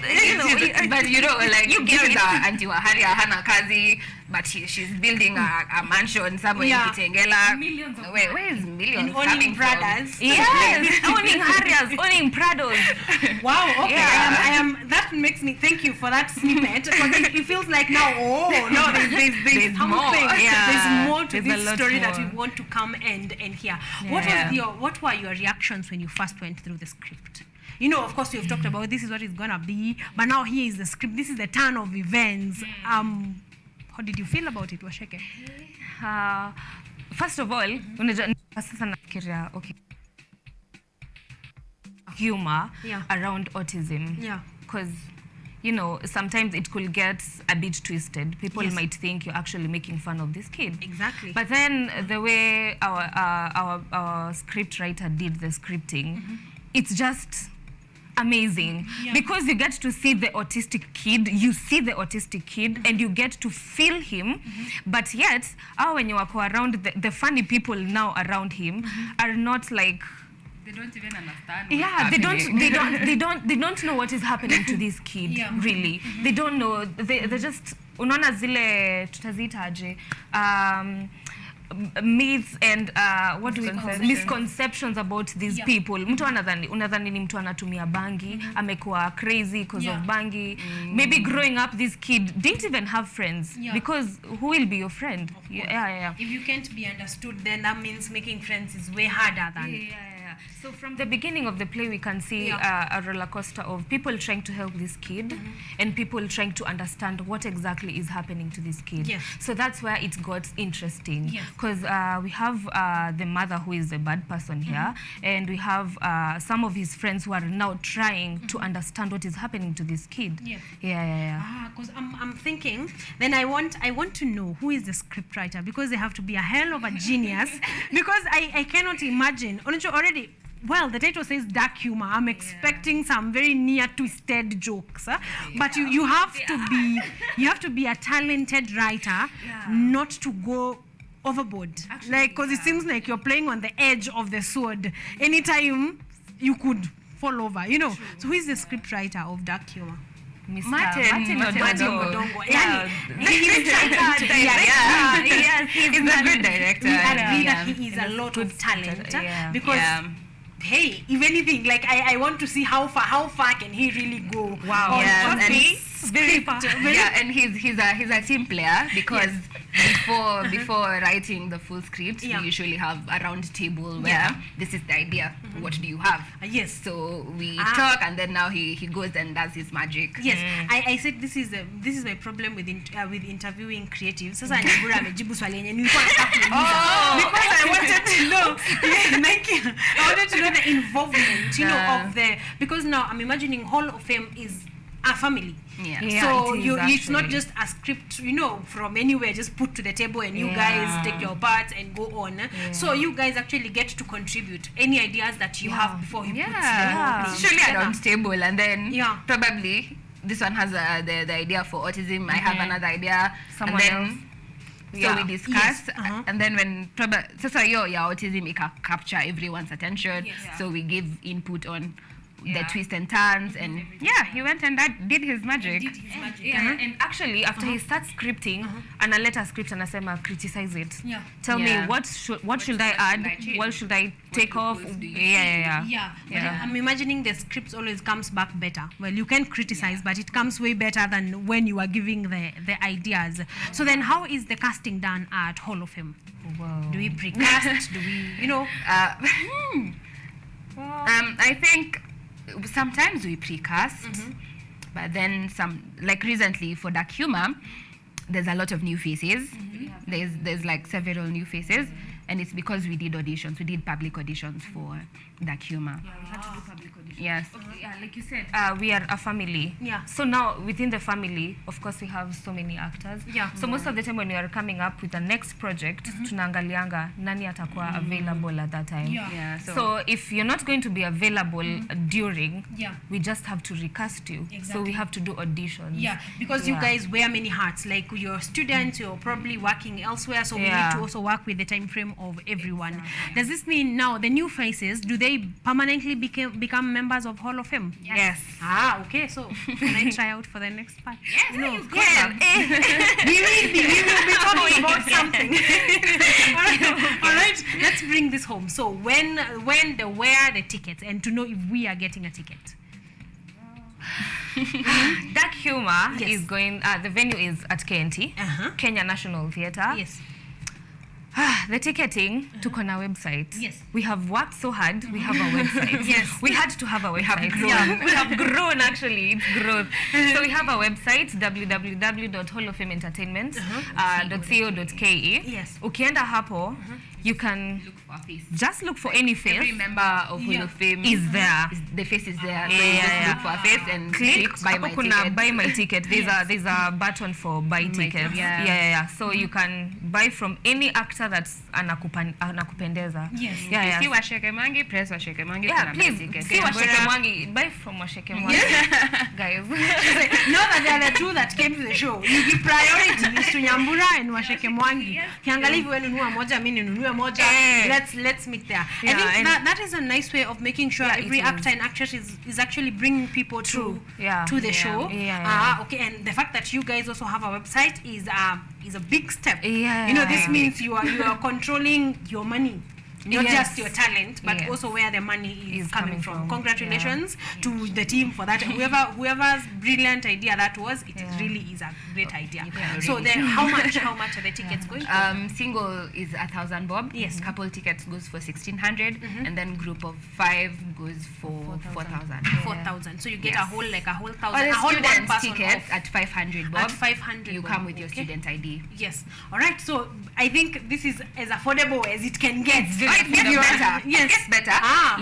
Little Cab are sponsors, and you can get 250 bob off your ride to KNT as long as you use Dark Humor. As the code. The code. So you can get to KNT for free. You can actually. And then if I'm a student, pay 500 bob. Imagine. Common mwananchi just for 1,000 shillings. That sounds very affordable. It's very affordable. For the promise that has been made here on what is going to be going on with Dark Humor, I think that those tickets are extremely affordable. And you can get one for yourself, get one for your partner, get one for a group of friends. I mean, if you've been wondering where to go, I promise you're going to laugh. You're going to have a good time. Tuliita theatre and chill. Yes. Grab your popcorn, come to the theatre and chill. Great. So you want a theatre and chill. All of you who have been asking, where do you go for dates in Nairobi?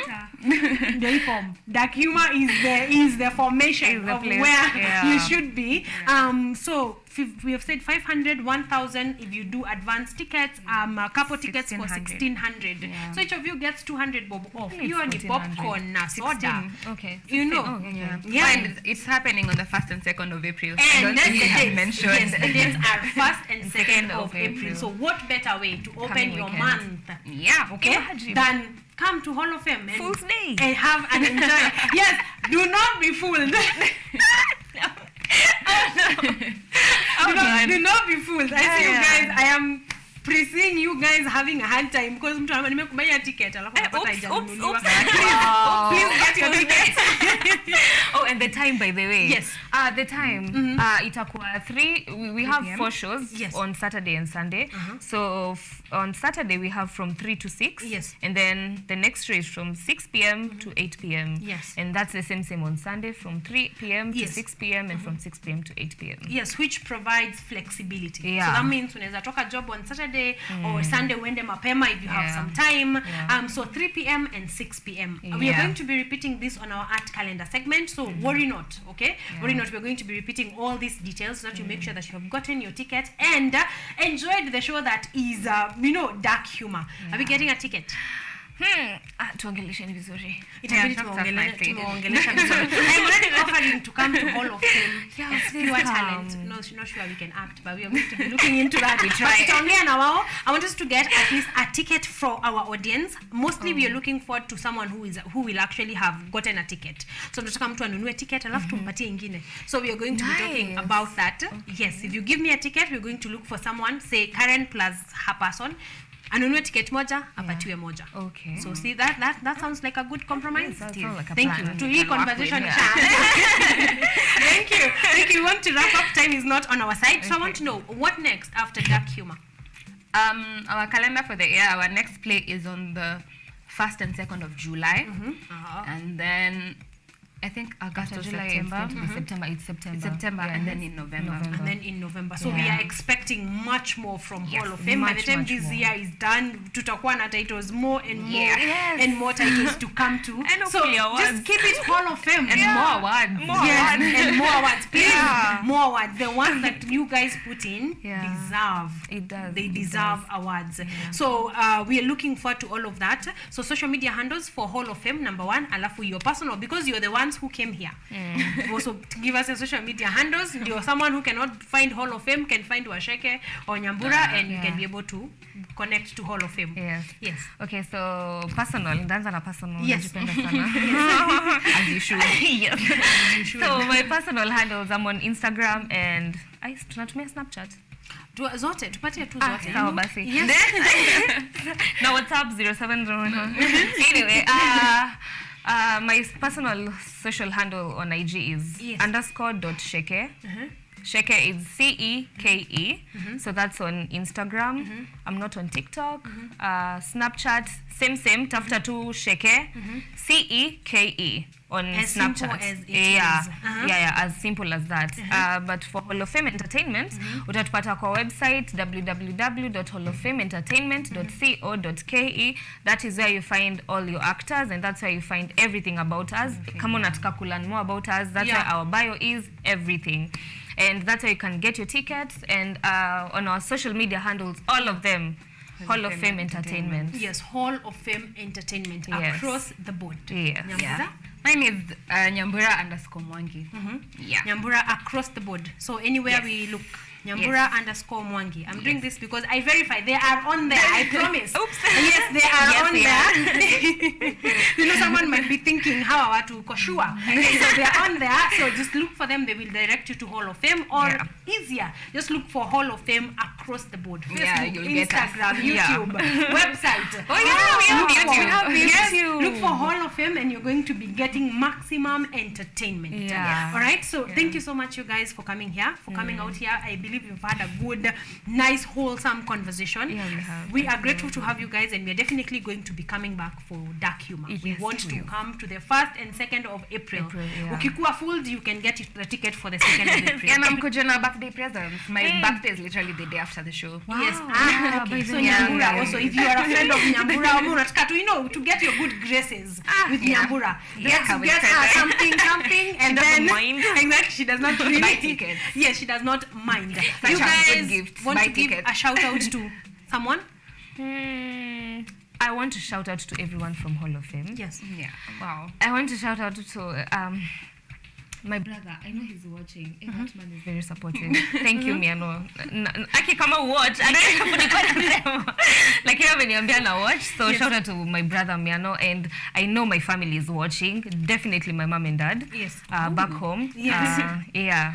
And all my friends, Aki, my friends. Oh, there's this guy called Jay. Yeah. Jay told me he's going to be watching. Jay, thank you so much for your support. And everyone who is watching, all my friends, kina Tito, kina Nani, kila mtu. Yeah. Thank you guys. Oh, and Alvina. Yeah, thank you guys. I see you. Naona lakini buka wote. Siwaoni lakini mnaniona. Yes. Asante. Karibu number. No, man, I think it's just Hall of Fame and, Yes. and the family and everyone at large. Yes, Yeah. because if she begins mentioning names, some of you are going to be left out. Yeah, true. Priscilla Kuria, anasema Charity, your family is watching. Thank you. Anasema they are watching. Grace Njoroge, anasema hashtag Dark Humor, the play, amazing things. Grace is a cast. Freddy, yes, Yeah. Freddy Kutswa, anasema hashtag Dark Humor, the play. Anasema Hall of Fame entertainment to the world, of course. I like the way you guys are usually up online. Yeah. It's always an amazing day. Jerry Brian anasema Dark Humor, the play. They are enjoying it. They're enjoying it. If you're wondering where all these people are talking to us from, they're talking to us on YouTube and Facebook, where we are streaming live. So keep on, keep it on. Keep tagging Hall of Fame so we can get the Dark Humor tickets sold out. Tumalizana na hii kitu. They're ready. We have already been promised a lot of fun. So the best we can do is get our tickets and go and watch Dark Humor. All right. Thank you very much, ladies and gentlemen. We want to take a short break. When we come back, we are on the Lala Salama hours of Art and Culture Monday. So we are coming up with our art calendar as we close the show. We are done.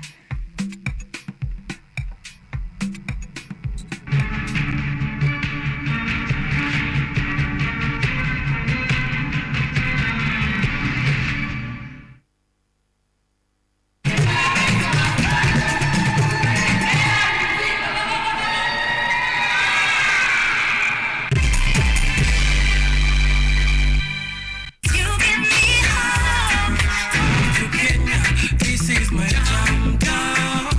I said, man, I will never give up. Na hata nikisonga away.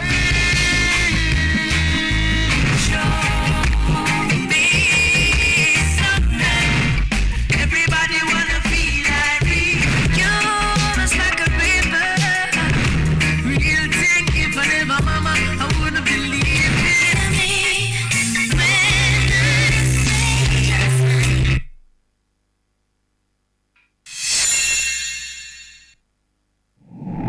You need to look for high quality friends. I'm from Kingston, Jamaica, Portmore. That's my village. Kanga tu chini hapo ukinyetia ukikatia mademo akipita. Naweza saa hii nimekuja kukopesa choo.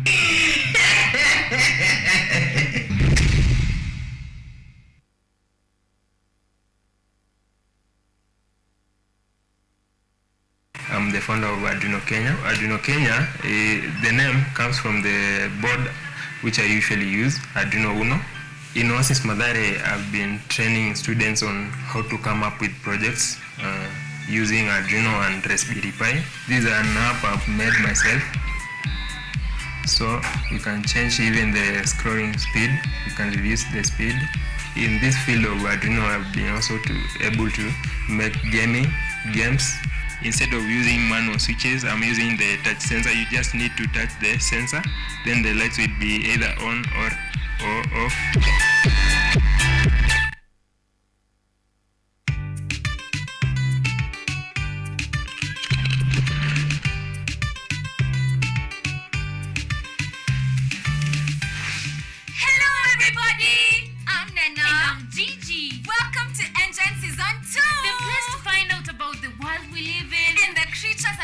our planet with. Join us on the most exciting adventures across the African continent. See breathtaking wildlife, stunning landscapes, and out of this world technologies.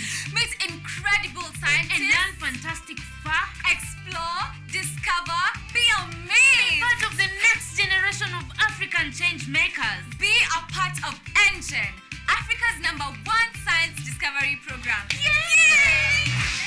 We're learning every day. Let's go. Engine leads the way.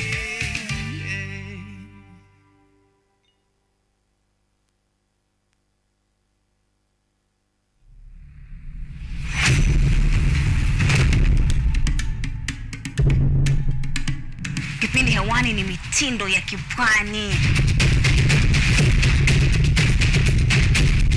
Kama ilivyo kipindi hiki kinahusu nyimbo za taarab, chakacha, midwara, midundiko, bila kusahau mapishi.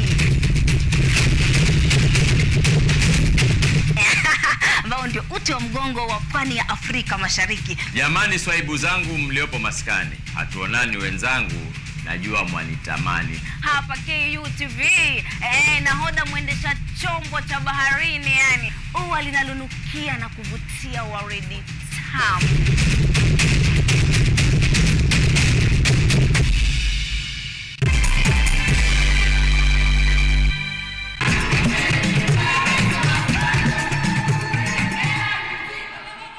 And so we are really privileged that we would have the VC represented here this afternoon. We also have the Registrar of Corporate Affairs, who's happy to be here and to see what we are doing and see how we can incorporate some of these activities in part of what the university does out there. We also have members of our members of staff here. So really, it's an honor for us to have all these members of staff here with us. I want to take a very quick minute and introduce our members of the Just a Vibe committee, who are the ones who put all this together. So committee members, if you can, please run upstage as quickly as possible. Just a Vibe committee members, quickly. Sorry. And the chair. All of this must have a music director. The person who says yes, you can perform, or no, you can't perform, or puts a rehearsal schedule together to ensure that what you're performing is actually up to standard. And that is none other than Danso, otherwise known as Danson Rabuka. He's a very busy man, and so he must have an assistant, and his assistant is Moiben.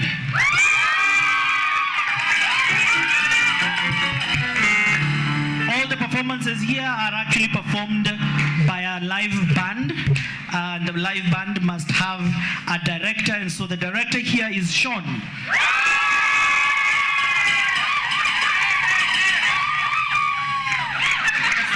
Sean and all these guys can do a fantastic job, but if you do not sound good on the microphone and through the speakers, then you're doing zero job. And because of that, we have a man in charge of all the sound, and the sound technician is none other than Victor Rain. Also a very busy man, must have an assistant, and so his assistant is David Madano. Through all this, there must be a secretary, and the secretary for Just a Vibe is Grace Kangi. And they tell me they must have a moderator. I don't know what a moderator does, but they say they have to have one. And so they have a moderator, none other than Baraza Mageto. Where is he? Ayuko? He's busy moderating something elsewhere. Good on social media. We must have a social media presence, and so the person who's taking all the pictures here to put out on our social media platforms is none other than Nick Balusi. But all of this is run under the music department, spearheaded by none other than Mr. Aswani Jepa, who's the member of staff in charge of all this. So, as I said, we have members of the management present here with us, and they have graciously agreed to just come and just say hi and bring greetings from admin and bring greetings from our Vice Chancellor. And so I will ask Registrar Corporate to humbly come up, our Salimie, say a word or two, and then invite the DVC representing the VC. Thank you very much, Dr. Wabogo, our Deputy Vice Chancellor in charge of administration, members of the department, music department, and everybody else who is here. Hamujambo. Hi. Hi. Thank you. Yes. As you have heard, I was given only one moment to say hi and then to invite the Deputy Vice Chancellor in charge of administration to come and say a few words. But I want to appreciate this afternoon and to appreciate everybody who has put in work to get this together. I think this is a fantastic idea, because there are many people in the university who have talent. There are many people who are teaching music here and teaching other forms of entertainment. But we don't, as members of the university, get to consume these products that they come out with. And I think this is a good idea of letting us know what it is that you are doing, and through that, growing interest, developing interest in us and in members of the community in what you do. So thank you very much for this. Thank you very much, Dr. Wabogo. And please continue. We are honored to be invited, and enjoy a Friday afternoon, late afternoon, as we get into the weekend. Thank you so much. And now, with those few remarks, call upon our Deputy Vice Chancellor in charge of administration, who is here representing the Vice Chancellor, to come and greet us and give us a few words of wisdom. Good afternoon, everybody. Good afternoon, those at the back. You are enjoying yourselves? Yes, this is wonderful. I want to take this opportunity to thank you also for inviting us to come and enjoy this with you. You have been enjoying it with yourselves without letting us know that you are this good. So today we have decided to come out and see what is happening, and we are happy to be with you. I want to recognize a few individuals here. The chair of department, Dr. Wambugu. Thank you. I also want to recognize Dr. Wanjala, Dr. Mateshe. Don't. Dr. Mateshe, don't look too serious. To be very brief, this is a very good thing that you are doing out here. Like the registrar corporate said, we probably didn't know that you are doing these great things out here. And I was also sharing with your chair that some of these things, we need to come out there and brag about them, isn't it? We need to come out there and let people know that this is us, this is Kenyatta University, isn't it? The people who have won this many cups for music for 9 years in a row, yeah? Clap for yourselves. Yes, this is wonderful. And I was saying this should even be on the website, that this is what KU is made of, this is what KU can be.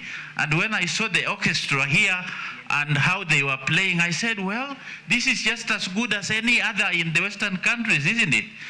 Oh, there was this young lady called Abby. Where is she?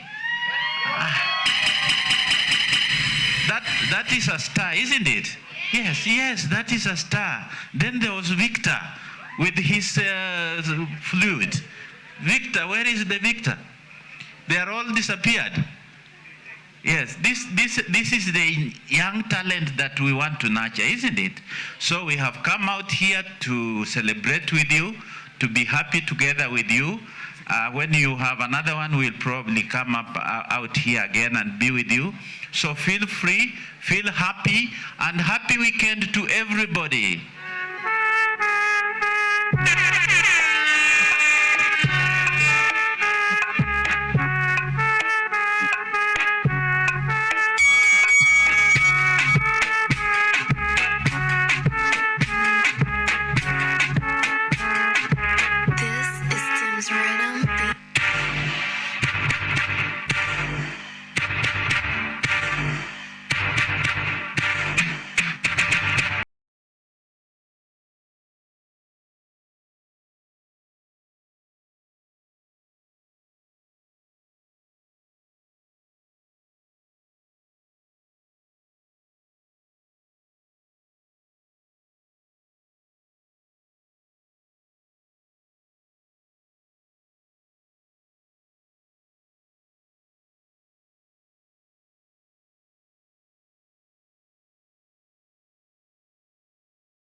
Angela, with you hakuna matata, kionyeshwa nipa furaha, lakini imechanga kisa data, akiwalai nimetupata, kazuzu niko rada, mid-size baby niko sawa, I'm addicted. Thank you, ladies and gentlemen. Of course, you are on KUTV. The show is Art and Culture Monday. And yes, that is how we come to the end of our show. That was, of course, performances, songs, dance from the music department right here at Kenyatta University, which tells you we have raw talent right here doing amazing work. Of course, the music department doing what it does best and giving us talent, giving us stars, producing stars who know how to do music in a great, professional, entertaining manner. That is how we wrap up Art and Culture Monday. Today has been short and sweet. Our guests have been here on time. We have discussed what we ought to have discussed.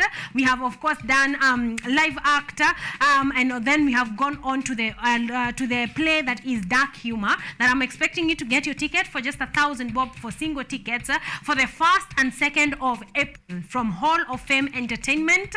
They have been amazing, from Baby Shower, One Big Family, Brayo.